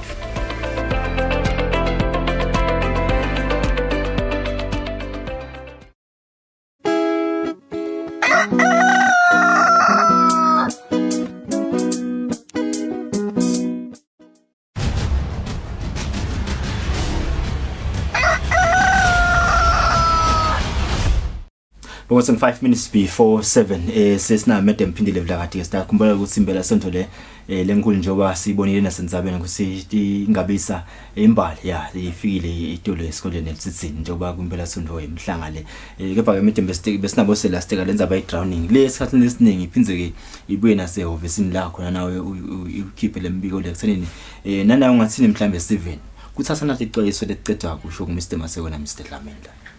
Siyabonga kakhulu Magwabane sivele indzaba lena lesibuke ngemehlo lakhaliphile kulamalanga kakhulu kade sikhuthaza lokho ukuthi sibe proactive nje organization sisixwayise sive sithemba ke lokuthi nabo abanokuthathela phansi lokho batakuthatha njengalokho sebakutholile bakwende kuyayi kusikhathathe nasibuka lethi nombolo Magwabane ngikhuluma nawe nje kulomnyaka lo sesinabo abantu labang49 labashile ngakho kucwila lo wabona nje lamajaha lawa afika la abiya le dance kaDvoko lakho siyasilila sive saliyanza wona tihlobo tonke talabo lejaha leligcine lishiya emandini itolo balikhokhile bona labo bese banemalanga bahlala lapha ngaphasi kwemandi bamfuna lo ekunene vele lo msebenzi ubita kutenikela kanjalo ke nenza bayibantwana vele uyicizelele nawe Magwabane siyabonga kakhulu kunaka nje kakhulu indzaba ukuthi banvana kungaphele ma minutes lang 2 ungambona umfana ukuthi ungakuphi ngoba nawe bekagcumukela na usheshe wambona utawukhona ukuthi umrescueishe sibambisane kakhulu leti nombolo engikhuluma ngato lengithi 49 bantu labashile emhlabeni half wato banvana labangaphasi kwa 18 siyathi ke vele ukuthi kuba khona lokujabula uvakashile umfana usuka lambabani uvakashelele emliba akade nangemfula but ubona bonke labanye bayati so uva ngathi kutabahlazo yena ukuthi athaka kwade kubhukusha so uyangena naye ekhathe emandini so siyacela vele ukuthi sibafundzise abantu abethu sinake kakhulu ukuthi batiphatha njani nabo abangayinge ukuthi labaningi bentana akende siciniseko sekulokulata kwenda unako lolwadi ngakho impela sonto madam ifikile esikoleni 7 tabo indeka nje kule mpela sonto le inibambisa njani ningemaphoyisa ukuze kusimsebenzi ngohambe kahle. Siyabonga kakhulu Magwabane thina egcineni nakunemsebenzi lenje la siyayisithi sisebenze kahle khona kuba ukuthi kubebede ingodi lethinza noma ngangibani ngahle kube ngilo endlulako kulo msebenzi ngahle kube ngilo kulo msebenzi ngahle kube ngilo ngiyo imbali siyayisithandaza ukuthi kubebede lo lima lakho kwesibili kuba bucala ke lokunengi ungakhanza ukuthi kuba nabo rape kuba nekwebiwa kwemphahla yabo bantwana naloko siyacela nje ukuthi vele emaswati asibambise kakhulu nasekhuluma ngetingodi ke kuba ngikhona emigwaqweni ukhanze ukuthi sisahamba nayo imbali mhlambe sekungadaleka ingodi ngaba kusicela nje sive ukuthi sisibeketelele kusendiwa lo msebenzi kulesinye isikhathi mhlambe sisiyabacela bekunene ukuthi asebemayeme yendlula kumbe imbali noma sisiyabacela ukuthi abangihambi ngalendlela lena yendlula imbali nekunciphisa ke litubane njengaloku ke siyathi ukuthi bakhona babuyile mhlambe sebahamba ngetinyawo nje bayetitolo nakuphi labo ke labashayela imoto siyakhuthatha ukuthi litubana balinciphise kuze ukuthi lambafika etindzaweni labendlula khona labantwana kungabi netingoti letentekako nalabo ke labete nabo siyakhuthatha ukuthi vele ababambisane kakhulu nemaphoyisa sibabe sithutane kuto tonke tikhathi bagadze impahla kungabe sekutholakala ukuthi sekukhona impahla lenyamalele yona ke imbali singayikhuthatha ukuthi konke lecwayiso kona iyaliwe isuka emiphakathi iyachubeka iyalwe indvuna lamanye ama-order itawathola emaphoyiseni lamanye uthole kubaka health abatithathe tonke leti xwayiso labantu abebaniketwa tona ingabonakali ke imbali sekumnyama seyiyodvana enzaweni lengaphephi ngoba lokho kungambangela tona tingoti siyathemba ukuthi umsebenzi utawuhamba kahle sibili vele sesiwulungele naleminye ke imisebenzi yelive singemaphoyisa siyakhona kutonke leto tindzawo la kudzingeka khona singasho lokuthi sivena sisicinise ukuthi kude thina simo lesifike sisijube emandla noma sisijube emadvolo bese siphelelwa amandla ekusebenza kungabe kube siyasebenza siyagijima munye wethu awe la afe siyalimala kona but ngalokuthi sitrainekile sitawuchubeka sisebende ngekutikhandla nangekudimisela siyawukhala nzambama kulesimo lesibhekene naso kulendlela nje lesafundiswa ngayo ngifuna kweba nje li minute linye madam ukuthi impela sonto lenzele uthini emaswatini kade ngizabe nje tekucala nje ngoba sisibone sinako impela sonto lenze ukhanza tiba khona tigameko letibhlungu bese setende. Siyabonga kakhulu Magwabane kulamalanga vele indzaba lesibona ihamba embili ngiyo ukuthi nabangasaboni ngasolinye abantu benkhosi bese bakhipha yona imphefumulo sibonile impela sonto lesuka kuyo ibenedikigaba umuntu utfolakala emotweni ushisiwe bantu bashiselwa ekhathi endlini tonke ledigigaba betendeka lo mye uyagwazwa esifubeni enzaweni ekujabula athi sito tenfo letiyayithi siphathe kahle leti sibhekile ukuthi nasiya ekujabuleni asiyabe sasa-understand kahle lokuthi uyakuyojabulisa so uphethe silimato kushona lokho asicele nje kakhulu eseveni ngokuthi inkinga ngeke vele ziphele sisekhona la emhlabeni siyakhumbula eBhayibhelini uthi ngalenye ilanga uNkulunkulu ukhuluma na Petro ukuthi seniceliwe nini ukuthi nilingwe so vele leti lingo titawuba khona kwethu ke indlela lesidincoba ngayo ngile reaction ngalesikhathi leti lingo tifika lokuthi si behave kanjani so siyacela ukuthi sibe asibeketelelana lokunye ke lokusikhathatha kakhulu magwabane kakhulu kade nasikhuluma ngempela sonto kuba ngeke ukuthengiswa atitsakamizwa noma tshwala etinzaweni letingekho emthethweni letidinela ama controls sithi sive senkosi asikugweme lokuthi sihambe sihlale sinathe kuleti indzawo leti nabo laba labathengisako sithi vele nakwendekile sabatfola vele sitawuvele sondela lokufanele asikunciphise kakhulu vele lendlela eganga lendlela letinengeve letinfo di emanator from letindzaba tekunatha etindzaweni leti illegal ngulapho la ukhanza ukuthi sekuyabulawana khona Nimbala bongosi ngumzuzu munye ishayile insimbi yesikhombisa sebahlula kodwa uyakhumbula nawe ilanga lakho lokucala emhlangano engiyakhumbula why emhlangano yebo okay good ngikude si ube kujana bongosi asibahlole imakethe nasibuya lungelele utawuthatha ke tita nami ya tita nami indzaba tesibili lo mhlekse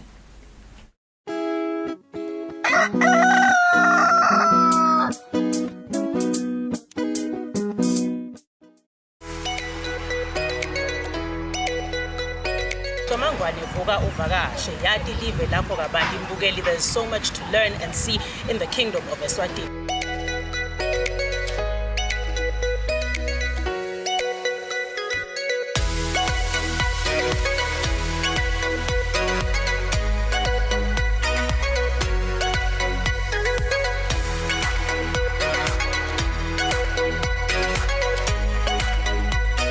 Sifuna futhi sikhuthatha kona ukuthi nawe wati live lapho kabandi nalokuhle lokwendekako lapha eveni la kaNgwane.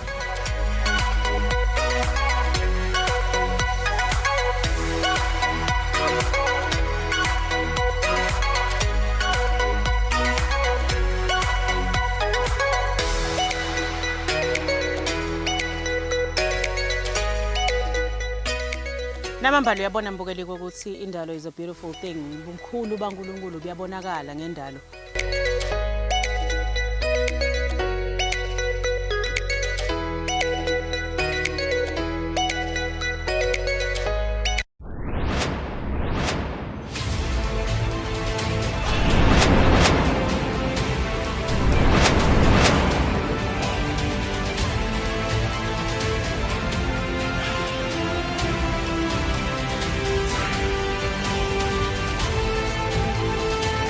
Isikhathi imbi yeqedza iHIV kanye namalale fever.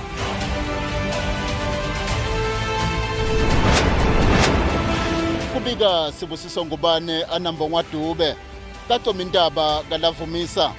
Ndizabente Eswatini TV ngilingithini khule nginamba ngwadube Stemba bani.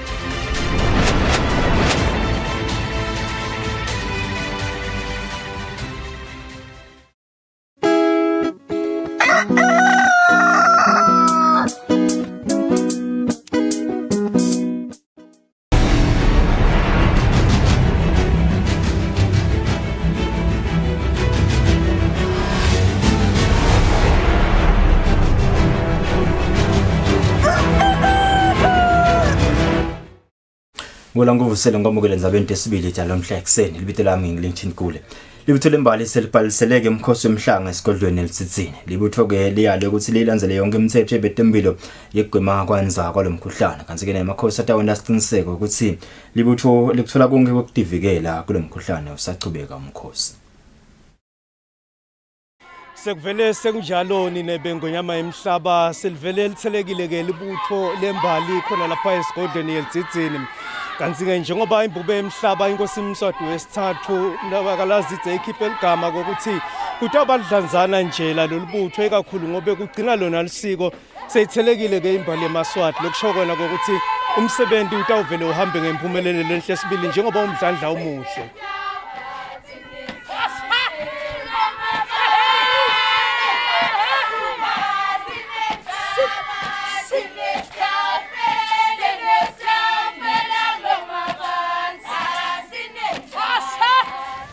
Ngekubuka ukuthi lo mkhuhlane solo uyachubeka nekuthi sekungagcine kulahleke nebuve uma imikhosi solo ihlehliselwa embili.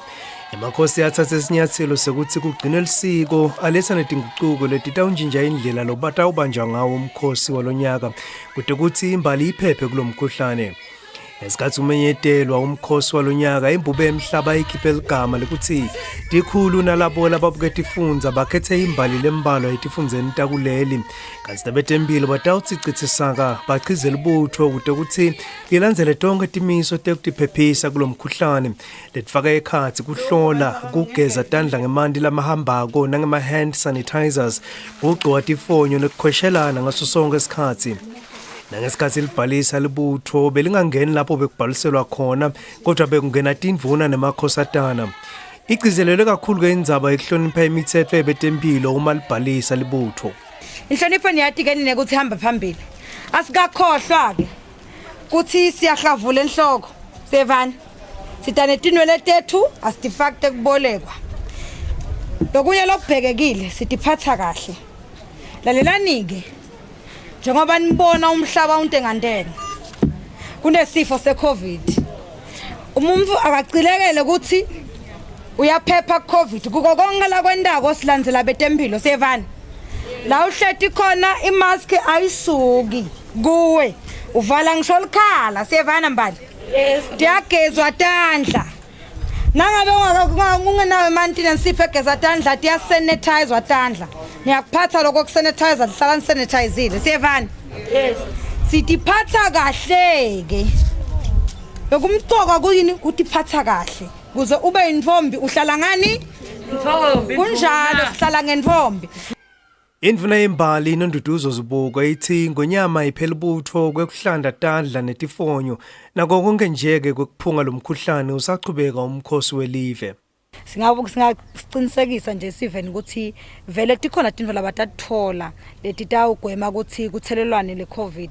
Kwecala nje inkosi iphela ibutho layo ema-mask labatabe bafakile kunema sanitizer futhi la lephinze isinike wona ukuthi nabasehledi nje bathi sanitize ngalawo ma sanitizer. Nalokunye ke le emakhosi la kwendile ukuthi libutho taba khona tindzawo lapho batawutesta khona ukuthi baqhubeke batihlole ukuthi vele basesehlobile ngoba phela kubhekekile ukuthi nabasuke emakhaya basuke bahlobile noma sebasuke enkosini kubhekekile ukuthi babuyele emakhaya babuyele bahlobile solo bangilembali labasuke bangiyo emakhaya. Njengoba emakhosi yakubeka embili kuphepha kwelibutho kulomkhosi lolunye lushintsho lolukhona lonyaka lufaka ekhatsi ngokuthi kutawuthi ngekuthi emakhosi akhiphe lona libutho ngalesihlanu liphindze libuye ngalelo langa. Libutho litawulahla umhlanga ngelilanga langemgcibelo phambi kwamakhosi kanti ilanga lelikhulu kutoba ngilolanga langelisonto. Ebika kwendzabeni ngisandile emakhanya bika naThemba Mamba esigodlweni yelitsitsini. Umhlonishwa nankulu Cleopas Lami semometelewe ukuthi ikolati yavula ivene evikini lelitako ngalesithathu mhla tisiphohlongo kulesetulu onke ke mabanga nankulu ngometelelo kwemhlanganweni nebetindzaba idolo. Ngenxa yesimo somkhuhlane COVID-19 lesichubekako umhlaba wonke lesithikabete tinhlangosi letinyenti netemfundo uhulumende welive wamisa abafunzi etikolweni etinyangeni letimbili etendlulile lokwalandzelwa kuvulwa kwemabanga lokubheka ukuthi abhale ihlelo langaphandle ngalesine emhlanganweni nebetindzaba emahhovisini elibandla letindvuna tembuso mdunankulu welive Cleopas Dlamini umemetele ukuthi itikolo evikini lelitako onke emabanga titawuvulwa. Siyathi sonke ukuthi imfundo ngona mgogodla weli kusasa lebantfu bethu. Labatiko bochwepheshe kutemfundo bayasihlolisa ukuthi uma sowulinganisa lokuhlasela kwalesifo nalokulahlekelwa imfundo kwalabantwana kusobala ukuthi kungcono ukuthi kukhethwe imfundo. Labanye ke futhi bathi ubufakazi lobunengi bukhombisa ukuthi labantwana ngesikhathi bangekho esikolweni ungase ngilapho thola khona ukuthi bahlaselwe ngilesifo kunalesikhathi bagcineke etikolweni ngokuthi etikolweni ngilapho vele banakekela khona bafaka ama-mask bakhona nokuthi bageze tandla ngaso sonke isikhathi baphindze bakhona ukuhlalelana bucalo. Ngaleso sizathu uhulumende sowubonile ke ukuthi kungcono ukuthi itikolo atsale tivulwa ngoba nangu nalomkhuhlane inombolo tawo setisi kwehla kusukela ke mhla tisiphohlongo kuyo lenyanga lesetulo kule viki lelitayo ngalesithathu tikolwa setitawuvulwa tonke ke tikolwa naleto bedivele tivuliwe titawuvulwa kepha ke bantfwana batawufundza ngokujinjana njengoba bekwendeka esikhatsini lesiphelile ngoba phela sendela kuba khona ukuhlala ngokukhweshelana. Umhlonishwa Ndvunankulu uphinze wanxusa abatali ukuthi bayalisise bafundzi ngekuphepha kwabo waveta ukuthi kulimata tikolwa kusho kulahleka kwelikusasa lebafundzi. Uncome bothishela nabo bonke labasebenta kutemfundo ngekusukumela etulo bagomela umkhuhlane COVID-19. Kanti bese uyaveta ukuthi tikolwa lokuthi tawuvulwa evikini lelitako titawuzotivalwa eminyakeni lotako ngenyanga yeNdlovana.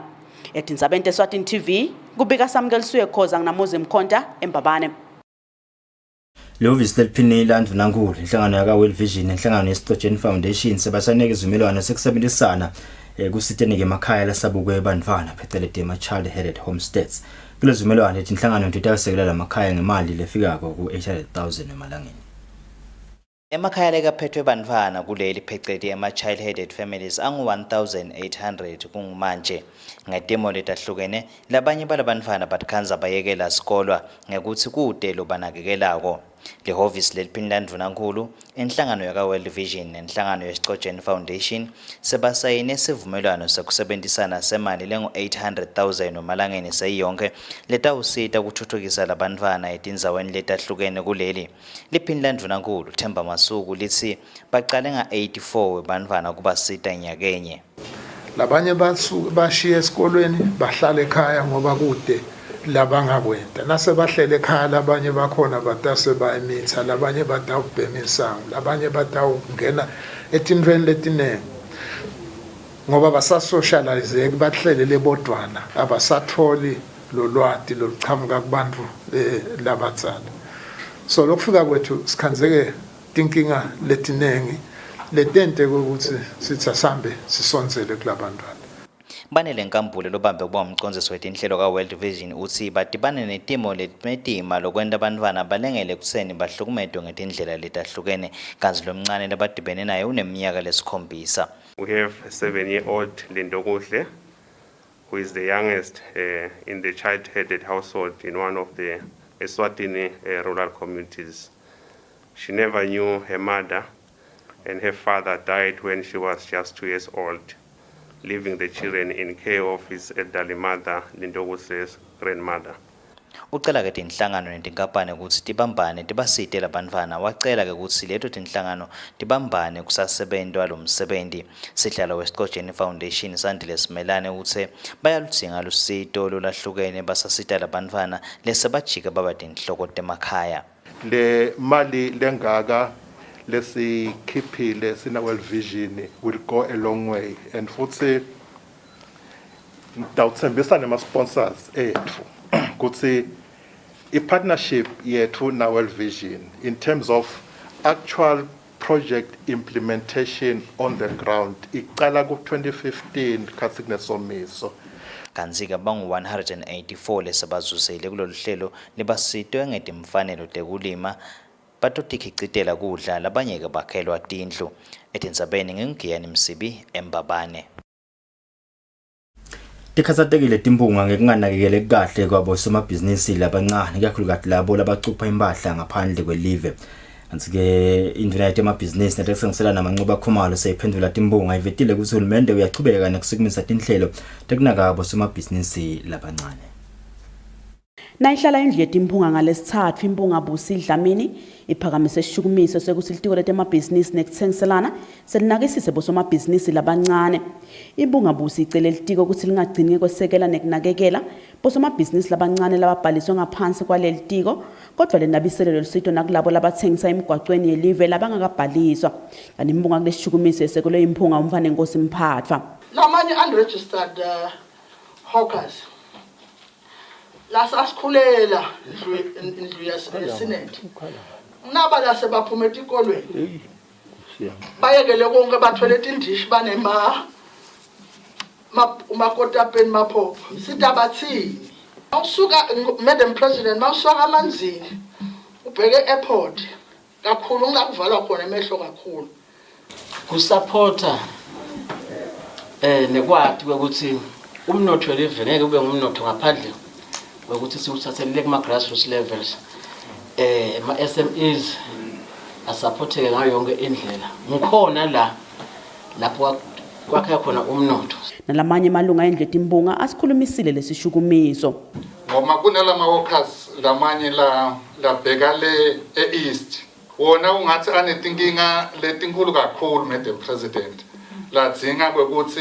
mhlawumbe uhulumende akhona ukuthi abaside ngalo kwekuthi kunema roadblocks lamaningi la endleleni kutawufuna ukuthi kube nemali la khikhi akunenzaba ukuthi noba kungaphuma iphoyisa le kulama roadblocks abanako ukuthi uphoyisa uyakhokha noma ubuya uyakhokha ngingathi Madam President singacela uhulumende sicele induna yelitiko lokuthi isisonzelele lesimo li office la commerce lake labane ma officers regionally leli cishe lento ngathi lenta lo msebenzi wehub angathi noma sesekhona mhlambe lokho bangasifakela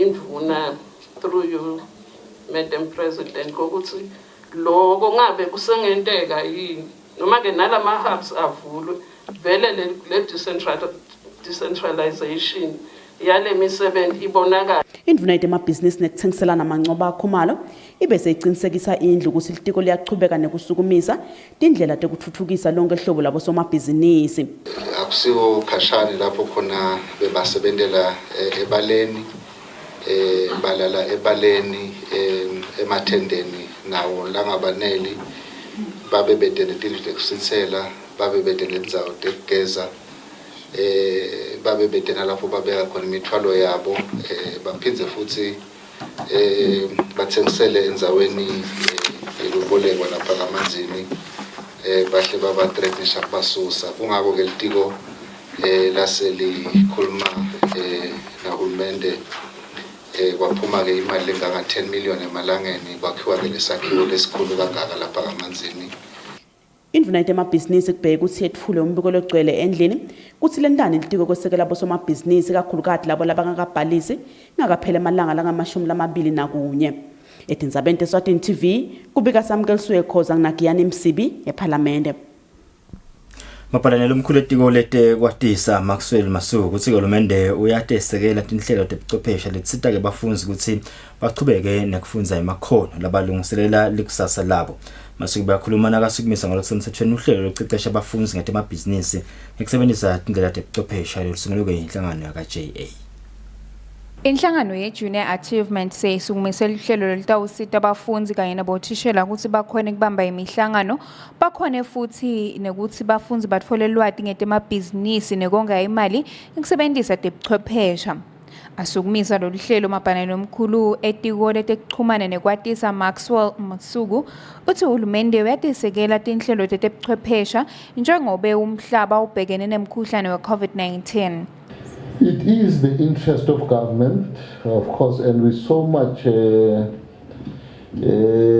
thank JA for this intervention in addressing what should be for learners. The COVID-19 has changed life from how we know it, even learning. But we are glad that we have organizations like the JA who have gone into the space and came up with this to ensure that learners continue to get what they need. Lenhlangano iphinze yasukumisa luhlelo lwencwadi lebhalwe ngebraille letawusita bafundi labakhubateke ngekungaboni emehlweni. Nathi ugcina asifake cards saba involved sesinayo incwadi lebraille kuthi sesingafunza nathi lokhu labanye labakufunza sibe munye njengoba live lifisa ukuthi sonke sifanane. So in short sendlulisa kubonga kakhulu kubo bonke letinhlangano letibambisene naye eJunior Achievements ukuthi akaqhubeke angagcini lokhu ngekuventa namuhla. Nothando Dlamini lobekamelele isihlalo webhodi yaka-Junior Achievement utfumise lusito loluniketwe inhlangano i-UNICEF lolwente ukuthi le nhlangano ikhona ekufinyelela etikolweni letinyenti. Afish Phasi lobekamelele lobuke inhlangano yaka-UNICEF uncuse ukuthi tinakwe tindzaba tekuvikela bamfana ukuthi bangahlukubeteki ngetebuchwephesha. Umcondzisi etiko letemfundvo elihlangothi lwaka-Career Guidance Lindiwe Dube uthi kusifiso selitiko ukuthi letinhlelo temabhizinisi tifinyelele kubafundzi bonke bakuleli. Tindzabeni kubika Sondomlangeni kaManzini. Timbonga sicela ke induna yetemafanele Drakensberg ukuthi iqinisekise ukuthi sikhwama lesasunyiswa ingonyama i-reconstruction fund ukuthi sisebenta kuvusa emabhizinisi lathikameteka kungabese sekudla bhatiseka le mali labanye batitapele bendela bakufunako. Timbonga betkhulumisa kumbiko induna yetemafa ukusebenta kwalesikhwama endlini yetimbonga. Nayihlala indlu yetimphunga ngelisuku lwangalesine indzaba libe ikhulunyiswa ngileyo indzaba yesikhwama lesaphakanyiswa ingwenyama esibayeni lekusikhwama sokuvusa bosomabhizinisi kanjalo nemphahla leyalimala ngesikhathi kunemsindvo lapha eveni etinyangeni letimbalo letengcile lesatiwa nge-reconstruction fund.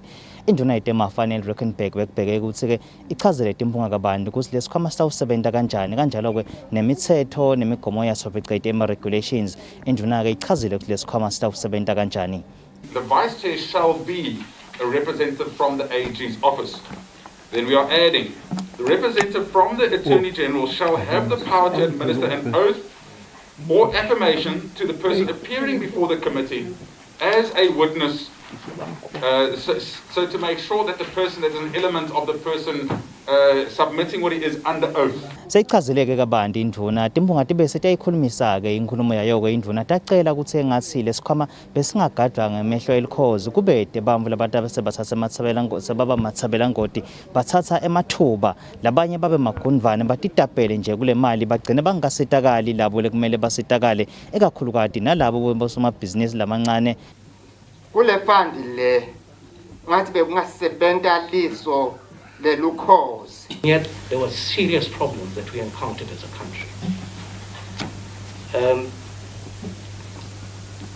The question that we should be asking ourselves is, why did this happen? And how did we get there? Because we got to a point where things really went out of hand. Lokufuna ukwende ukuthi ucele ukuthi basakhe ondo labantu baye kulomsebenzi batabe bahola le matiko ngoba nguwe lophethe nemholo la lokukhulu nduna lokufute ukwati nangabe akwati imali yahulumende iphelile icedzwa yini imali yahulumende ngemathenda. Timphunga ke tiwemukele lo mbiko tacela ukuthi nase ingwenyama sayiphefumulele umhlaba mhlati isithupha kule nyanga engathi lesikhwama besingaqala masinyane sisebente njengoba bosomabhizinisi labanengi balimele lokufaka ekhathi naso ke sive lebesizuza kulawo mabhizinisi lathikametekile. Etindzabeni kubika Giyane Msibi nginasontomlangeni sisephalamende. Imalunga endlu yabayisikhulu akumisileke kuchubeka kulikhetho lapho kubheka ukuthi kukhethwe khona imphunga letavakala isikhala salenyeke imphunga leya limala eveni. Lokho kulandzela ukuthi emalunga endlu yabayisikhulu afuneke incazelo kumabhalano eParliament ukuthi labathathu kulabanconywa bangamenyetelwa ukuthi bachubeke nekungenela likhetho kuyingani. Lukhetho lobekubheke ukuthi lichubeke endlini yabayesikhulu lwekukhetha imphunga alikachubeki. Lokhu ke kulandzela ukuthi mabhalane weParliament Benedict Xaba amemetele labasithupha kuphela lathi batawuchubeka nalo lolukhetho kanti ke bekunconywe bantfu labayimfica. Lokusho ukuthi babe bathathu labasalele ngephandle. Xaba uchazile ke ukuthi lokhu kwendiwe ukuthi i-vetting process noma ke lelibandla lelibuka noma lihlole laba labanconyiwe kukhona lelikhanzile noko ke akachazi ukuthi likhanze ini. Emalunga endlu yabayesikhulu avele yacela ukuthi lo likhetho lume lungachubeki. Noma emotion uyayibeka lo emotion ukuthi ine reason ukuthi kufanele kwendekene. Isi emotion kuze kube nesizathu Mr Speaker. Uyasho returning officer ukuthi isizathu sikhona. Sesivota nje thina lana simele ukuthi bese kuvela isizathu. akwenteke njalo Mr Speaker nabe sonke kusebenza ngabe Mr Speaker ngivotela ini ngifuna ukuthi bangichazele ukuthi bavotela ini mina ngathi ukuthi bahlonishwa umhlonishwa uphakamise emotion wasekelwa and therefore ngafuna i-counter kwababete so sesimele ke ngikhetho ke bahlonishwa ngiyona ngizinabe ngisateke indzaba yekhetho ukhetho is never here nor there sesiphathile nje bahlonishwa.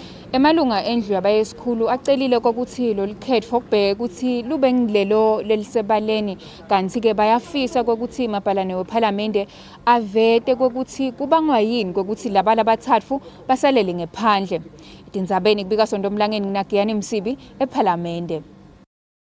Lo ncuseleke livele mangisi kuleli Simon Boyden uthi imisebenzi lesekelwe nguhulumende wemangisi isithe kakhulu bomake nemantombazane ukuthi ke batakhele emathuba emisebenzi.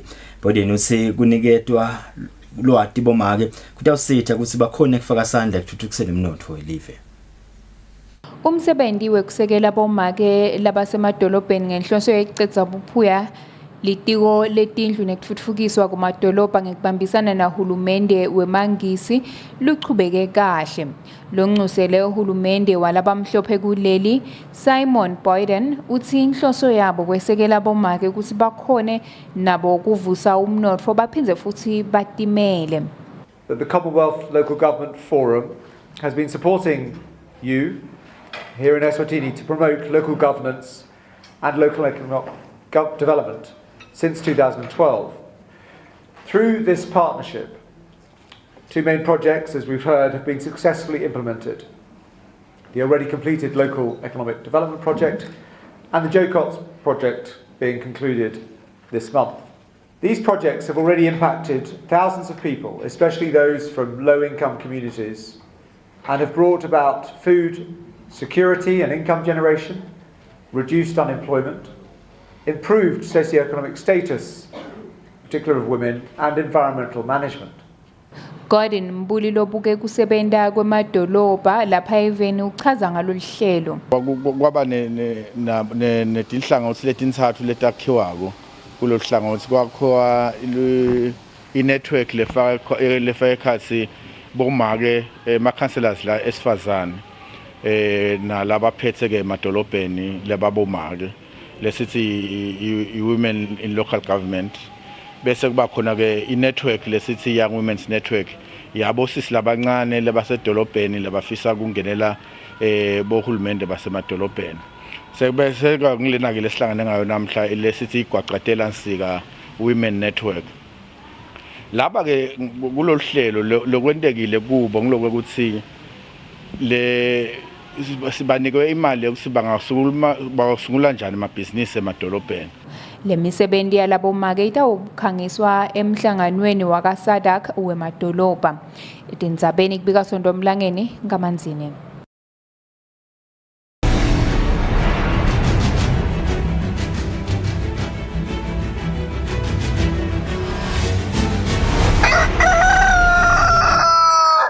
Asiphethe ngebuka temidlalo. Inhlangano edlalisa ke ibhola kuleli sigabeni saka Premier League ithi ke likhona lithuba lokuthi balenzele batavunyelwa ukuthi babuke le midlalo ya Premier League ku season letaka ikakhulukazi labo labatabese bagomele wona umkhuhlane iCovid-19.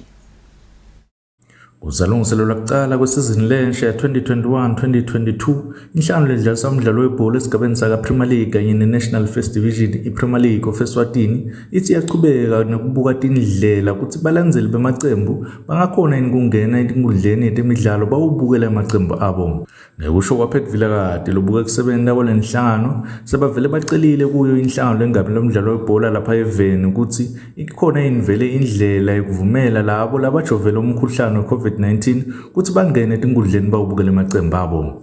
Sitendile ke ticelo Fabrice eMotherboard yethu loku Football Association ukuthi siyacela vele lokuthi amanasi bukele noma ngabe abasabuyi balandzele ngecwala sonke stadium kepha nje kube kulabo balandzeli la utawukhanza ukuthi kumbe balinani lelitsite batawukhona kwenda le social distance eKhatsa Stadium lokho lokuncane labawe bakufakile kuyawasita kakhulu emacembu but nje lesigcizelela kakhulu ukuthi abasukume siyathi kona kuyichoice yakhe umuntu ukuthi angaya kuyojova kepha ke tsine siyabadzinga etinkundleni nemidlalo naseku empty nje stadium badlala ungathi sebaku training session so beva nama mitala sekunale vibe leseyilahlekile la Khatsa stadium so kungasisita kakhulu ukuthi basukume bahambe bayojova and nalo litiko litawukhona kusisita ngetinombolo ukuthi acha inombolo zethu yavuma ukuthi balandzele kumbe singabafaka labo labangu 5000 labo labangu 3000 ikakhulu kati kule stadium letivumako letinayo le sitting capacity leyo kungasisita kakhulu asifakeni umjovo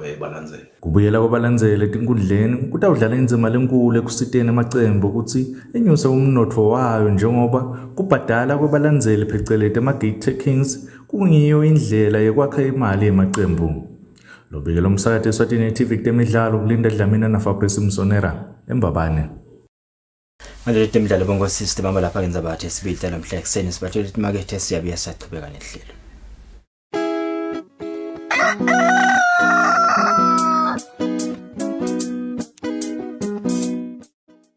It's ShopRite's big low price birthday. We're celebrating with big deals and even bigger savings. Like Crystal Valley Long Life Milk, only $12.99. And Cross & Blackwell Tangy Mayonnaise, just $24.99. Don't miss out on our big low price birthday, only at ShopRite.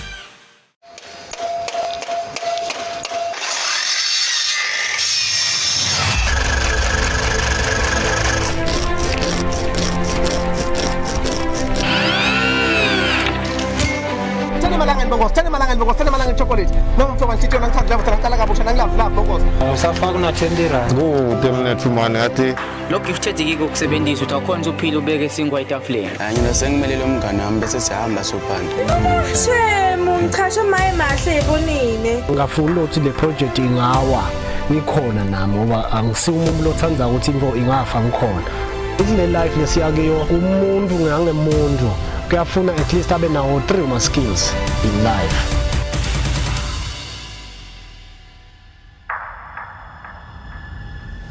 Mina ngibonga kakhulu ngoba solo ngatsala kusebenza lo msebenzi abadinga ngikusupport labantu.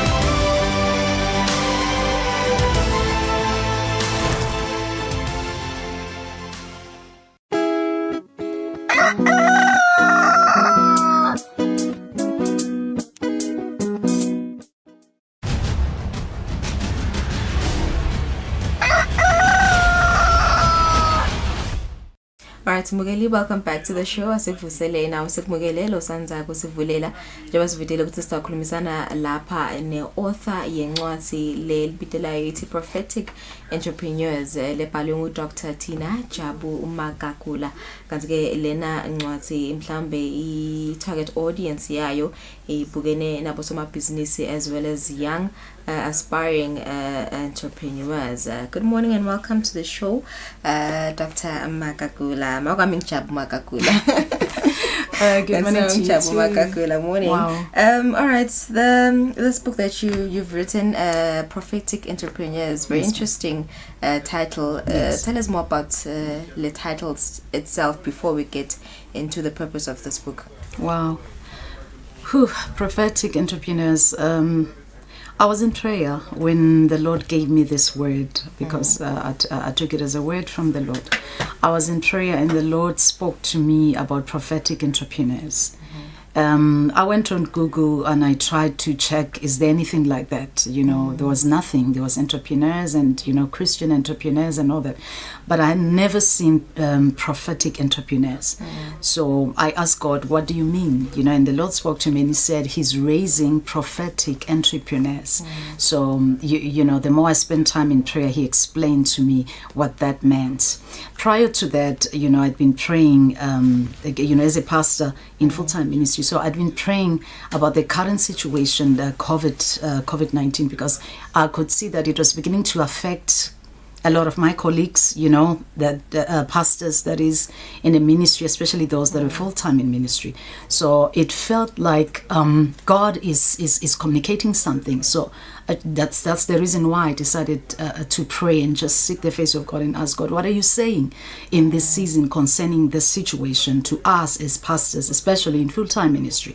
And that's when the Lord spoke to me about prophetic entrepreneurs, that God is raising entrepreneurs that will be prophetic. because we do have Christian entrepreneurs who decide to go to the marketplace and do things the right way, the Christian way. But these entrepreneurs are different now because they are prophetic. They will start businesses that will be game changers. You will download, from the presence of God, and God will give you ideas. You'll go into the marketplace and change the whole thing. You will see them. They are on the rise. All right. Okay, Dr. Semakakula, ngifunza funzile nje kancane nje like lange move about the book. And it's targeting entrepreneurs, business people, especially the youth. What ithini nje kahle kahle purpose? Let's talk about lama chapters. Kuthi kunani la ngekhaya. What is the purpose of this book? Okay, the first chapter, obviously there is the introduction where I just lay the foundation, and then the first chapter, it explains about prophetic entrepreneurs in that, and you will see, I quote from the book of Joel where God says, I'm raising an army, one that has never been seen, and it's the army of prophetic entrepreneurs, and this is an army. There's a scripture that says now, there's a verse, in the same scripture that says, each and every one of them is walking in their own lane, in their own path, meaning you don't need to compete with the other. The corporate world and the business world, they tell us that the competition is healthy. It is healthy, but these ones, the specific ones that God is raising, there's no need for competition because you are coming with your own flavors. He's coming with his own flavor, you're coming with your own flavor, I'm coming with my own flavor, and together we're going to win this battle of the economy, what we are seeing in the world.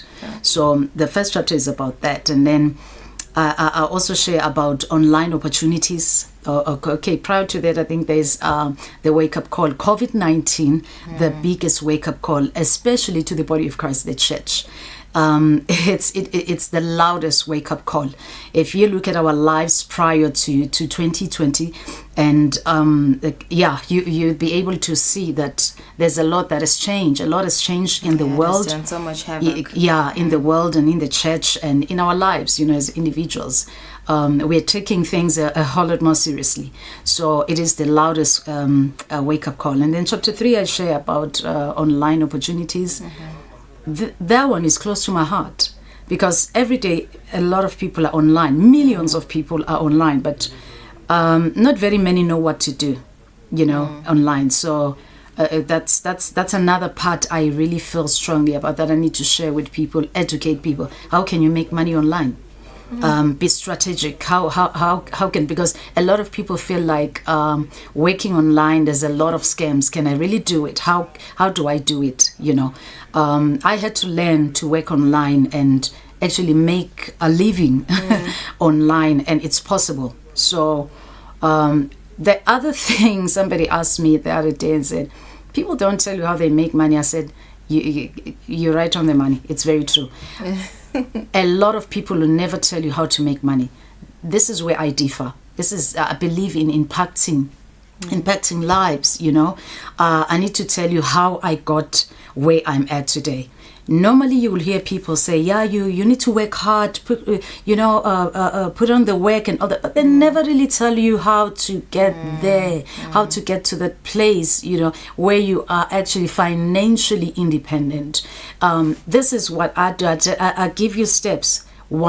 Stage 1, this is what you do. 2, this is where you go, and then this is definitely a must read then. Yeah, well, not in the book. Okay. I just share the opportunities, but this is what I do when it comes to online opportunities. I then host workshops where I educate people about making money online. How do you do that? There's lots of businesses. You master 2 or 3 businesses online, and you do the same. You start teaching people, educating people, and then that's how you make money as well. Yeah. You're making money online. Speaking of money, in one of your chapters, you speak about financial literacy, saying that it's missing in most households. Just explain more about that. Wow, I'm a black child, as you see, and we are in Africa, in Southern Africa. But our reality is that we were never really taught about financial literacy, you know, and now this is my passion. I even pray to God that the governments, you know, not just one government, the governments would allow us to actually add that, even if it's a 30-minute or 15-minute you know, whatever minutes they give us, but whatever time they give us, as long as it's there in the curriculum, they add that in their curriculum. Financial literacy for me, I have a 5-year-old baby girl. I've already started teaching her how to save money. She's got a Rhino bank that she uses. So you start from there. So we were never taught, and we find ourselves in debts. You know, a lot of people are in debts and they don't really know the value of money. Our kids do not know the value of money. Should I make it in life? I just want to make it up to my children. I never had this life. I never experienced this. Then I want my kids to experience a life I never experienced, but without explaining to them or educating them about the value of money. So financial literacy is actually a cause. You know, it's a cause that teenagers and young people, even adults now, because they're also joining in, are taking. We educate them about money. What is money? How can you avoid debts? It's pointless to teach a person when they are 50 years. It's pointless to do that. Well, it's never too late, but you know, they would have accumulated a lot of debt. So we try and do that by teaching and emphasizing the value of money and the importance of understanding finances at a very tender age. All right. Okay, this one may be a bit sensitive, but it is vital. You also speak about churches owning businesses. Yes. So you also stated, you also talked about the mandate of the church. Just give us a few, you know. It is sensitive. It is very sensitive, my sister. It's very sensitive. I understand it. You know, you don't want to step on somebody's toes when you talk about this, because I know as Christians we differ sometimes when it comes to certain things, especially our backgrounds, where we're coming from. But world Christian community, understand that the times have changed. Yep. We are not just talking tithes and offerings and people giving so much. Let me tell you, I've pastored a church and at some point I discovered that people don't have money. There's just no money, like on a serious note. And when they look at you at times being in full-time ministry, they then feel as though you're just there to get their money, you know. But when you educate them and when they see the church starting or venturing into business, the business, maybe let me just explain that. When I say why churches should own businesses, start businesses, I don't mean that the business should come to the church and disrupt the work of the Lord. No, the business is separate. Our church is Well of Life Miracle Center. So Well of Life Miracle Center has now a business. We are farming. We're doing farming. So now farming does not come into... it must be a business outside of the church. Outside of the church, but it's owned by the church. Okay. So that when we make profit, the profit helps the church. Like for instance, in times like this, a lot of people have not been going to church. A lot of people decided, since I'm not going to church, I'm not going to pay my tithes and offerings, which is still very biblical. I believe in that, you know. But owning businesses as a church or as churches is very key, because it's going to help us reach more people for Christ. If I want to go and go to Mozambique for a crusade, and I want to buy food for them, and you know, I just want to bless the people there. And also you can help vulnerable, you know, children. Exactly, the poor, particularly in the situation of COVID. Yeah. When you bring the gospel. And Jesus, he realized that these people are now hungry. What did he do? He fed them. So this is what we should be doing now. But the thing is, this mentality of poor as a church mouse, you know, it affected the church, especially in Africa. And when the prophetic movement came in, people felt like, no, these prophets are taking advantage of us. When things are changing, the method on how we introduce, the methods we use and how to introduce, you know, the move of God. Because finances, my sister, this is what we need to be teaching about. Christians, the church, the body of Christ, we need to rise in this area of finances. We need to have a say. And as far as the economies of our governments are concerned, we need to have a say. We need to have a voice. But you there's nothing you can say if you don't have the money. Yep. All right. So singayithola kuphi ke incwadi yakho prophetic entrepreneurs. Wow. Just today by this afternoon the ebook it should be out. It's going to come in a form of an app. Okay. So for now you can directly WhatsApp me, use my Facebook page, Dr. Prophetina Magagula Ministries, on Facebook, and then it will take you straight to my WhatsApp. It's a South African number, but it will take you straight to my WhatsApp. Okay. So for now, I'm coming back next week, and obviously I use the social media to announce, and I'll tell people where they can access the book. But for now, you can get it directly from me. From your Facebook. Yes. All right. No, thank you so much, Dr. Tina, for coming through. Mbukeli besikhulumisana naye lapha Dr. Tina Chabuma Kakula, who's an author of a book titled Prophetic Entrepreneurs. Njengoba sakayichazile ukuthi vele it is a must read. Ikhuluma kabanti ngema financial literacies, kuphinde ikhulume kabanti ngemasomvo bomcoka bekuthi babe nemabhizinisi eceleni. Sesikhefuna sibuya sitaqhubeka nehlelo.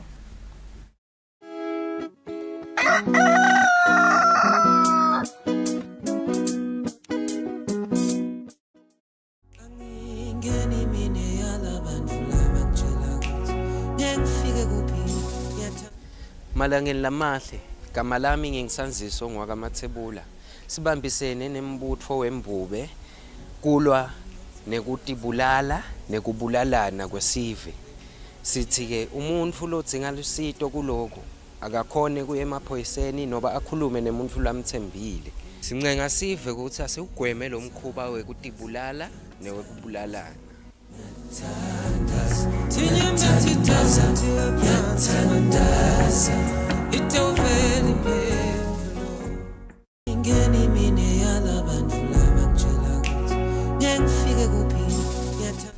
Malangeni lamahle gama lami ngingisanziso ngwakamathebula sibambisene nembutho wembube kulwa nekutibulala nekubulalana kwesive sithi ke umuntu lodzinga lusito kuloko akakhone kuye emaphoyiseni noba akhulume nemuntu lamthembile sincenga sive ukuthi asiugweme lo mkhuba wekutibulala newekubulalana.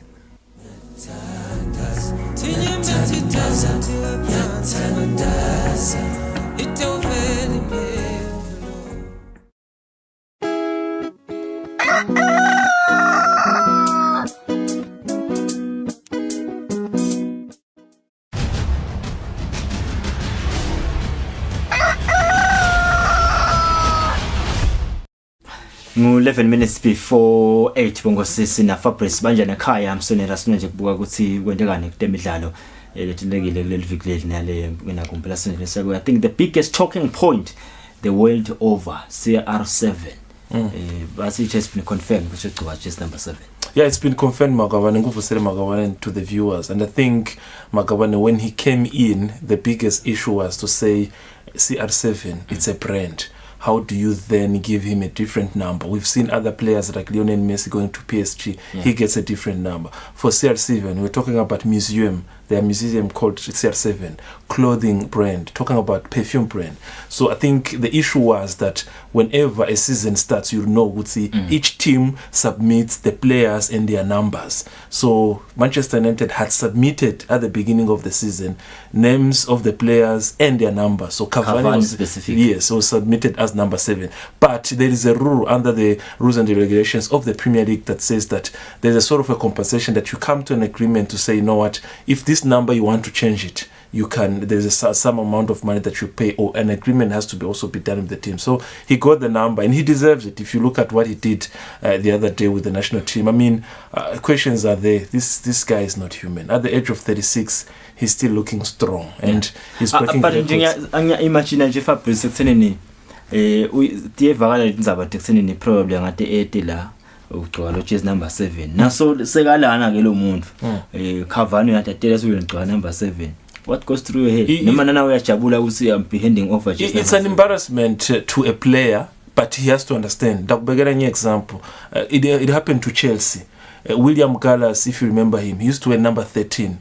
When Michael Ballack went to Chelsea, he says, if you want to sign me, I have to wear number 13 because 13 is a brand. So the team does not have a choice. Remember, Cavani doesn't even have a long time with the team. So they look at options. CR7, since he signed about for a week ago, last week Friday. So you look at in terms of now replicas that have been sold. You know, the internet was just buzzing. So you have to do anything. It's in the interest of the team also to make an income. So you do that. Not to say to the player, he feels undermined because even himself in Uruguay, wherever he's played, he's been number 7. But he has to understand that this is how things are done. The guy deserves to be taking the number 7. He's been in the team. He's the hero of the team. And mind you, the last time a person wore that number in Manchester United and was successful, it was him. Because you look at the numbers after your Di Maria, your other players, they were not successful as they were expected. So he's taking back the number that he was wearing. So it's fair like that. But to a player like Cavani, he's feeling maybe a bit down after the change.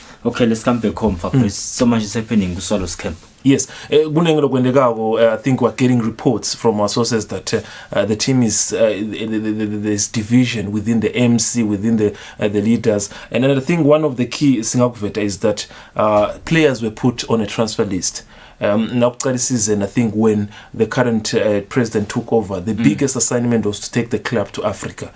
They couldn't achieve that. They were number 3 in the M10 Premier League. So you look at someone who spent a lot of money. You look at now, it was COVID-19 period. Fans were not in the stadium, so the finances were quite strained. And it's one of the teams that is paying very well consistently without counting armed forces.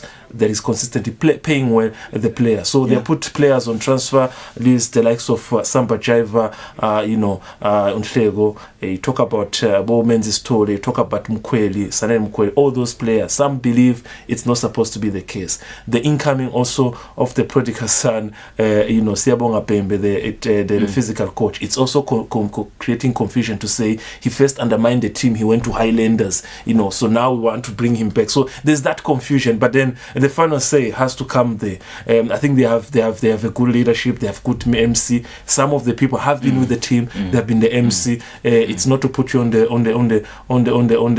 spotlight. You were at some point also involved in the team. You know what happens in that team. So I think they should come to an agreement before the kickoff season. Yeah. Okay. So ngivitela ukukhuluma Pet. Uthini kahle Pet? Okay, what really is happening is that the Ministry of Sports, I think it was about a week or 2 weeks ago, they did announce that there was an option of seeing the fans returning. Okay. And also we might soon, maybe in 2 or 3 months, see Somplo National Stadium being allowed to host games. But I think the final stages will be confirmed. So allowing fans, what the ministry was saying is that we've seen other countries, what's happening. Nasojovile, the fans, you look at in England, even some of the African countries like your Tanzania, they have started allowing fans. We've also heard even PSL saying the same thing in South Africa. So having a huge number of supporters, then it's an option we see Ongabavumela in the stadium. However, they are looking at an option where currently FA and PLE, they're looking at an option where at least in a stadium allow at least 3,000, 5,000. But the tricky question is, can we really have 3,000 fans? Even when Mavuso is packed, we don't have really 5,000 fans. So I'm thinking maybe they could talk about 1,000 or 2,000 just to create a sort of distance when the fans are seated. This is one way of getting revenues for the team. Exactly. Because you just saw recently that Football Association gave PLE 800,000. That money, if you look at the things that have to be done, it would do nothing. There's the referees that have to be paid for the course of the season. That is close to 150,000. You look at issues pertaining to officials at the stadium, COVID related, the transport and everything. So they need to make an income because Premier League of Eswatini cannot keep saying, club, take 150,000, take 150,000. There are teams who can sustain themselves. Also hardly. You talk about the forces, you talk about the big 3. Some of them are struggling. But you look at other small teams, So then bringing back the fans, knowing that once you host a big team, there is a big share that comes to you. So they are looking at that option. But also, the same PLE Skurumanga Makwawane, they have a COVID-19 unit where currently they're also encouraging teams to say, you know what, before we kick off the season, encourage the players to vaccinate. And this is one way maybe next season we can be back to normal. Not completely normal, but have a bit of activity. Currently you have got only one local tournament, MTN Premier League. We're from 4 tournament. We had Swazi Bank, we had Telecom, Charity, we had Ngwenyama Cup, and you had the league. So if you combine them, it was close to 5 million, because each one, it's 1 million, 5 million of trophies. So now we're only playing for 1 million. So in terms of finances, the association has been affected, the teams have been affected, and the bigger picture of the football fraternity also have been affected. It's Fabrice banja nekhaya lagoja indlanani man lima qualifiers ngibona ngasibanishayile yabanishayile man banishaye 1-0 sure sithangu bengabudlala mose sithangu besingadlala sithangu good South Africa idlala Zimbabwe lam it's a tricky one because Mbembuga is Zimbabwe. Some of the interviews they have called some of their big guns, players from Leicester City, players from England. They have players in South Africa. That's another tricky part because majority, they were talking about the squad of the 23 players code. Talk about 11 players that are based in Zimbabwe. Part of the 11, at least 6, they play in big teams. So you understand it's sort of a derby because players get to know each other. We've seen this happen in countries like when England plays Scotland. Then there is exchange of players who stay together every day. So it's going to be a tricky one. But for this one, I'm giving it to Zimbabwe, knowing when it comes to international competition, how they're standing. So South Africa have a chance, but this one I'm giving it to Zimbabwe. Right, bongo sing 3 minutes before 8. But let me get it nalungelele sele phetha hlelo like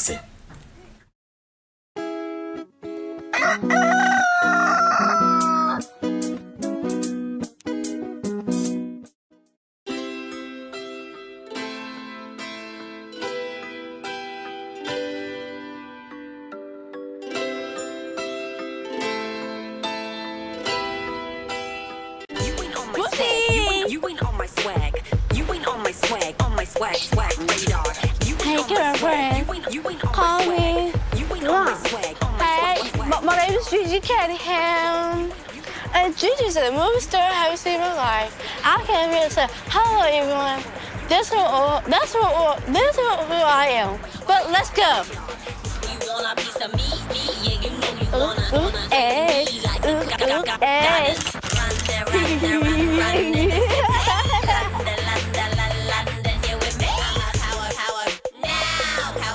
with the boom boom pow. You ain't on my swag radar.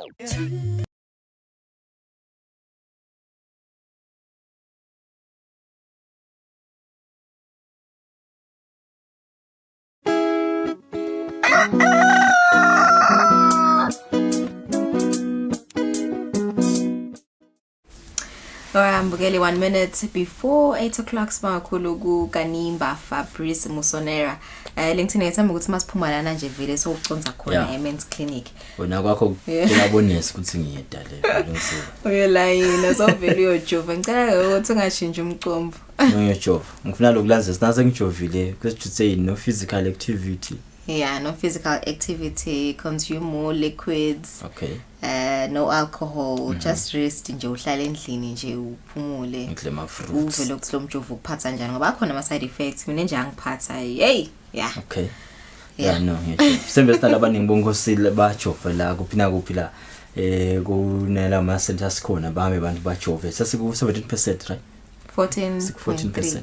14 years, so we're doing well. 14, yeah. Bamba Puma Bayachov. Yeah. It's encouraged. Alright, Muya, thank you so much for joining us today. I hope you will have a beautiful long weekend. Oh, a long weekend. Monday singena 7. Yeah, singena 7 Monday. The holiday cool Independence Day. So we'll be here, but starting the show at 7 a.m. So make sure you wake up. Have a beautiful weekend.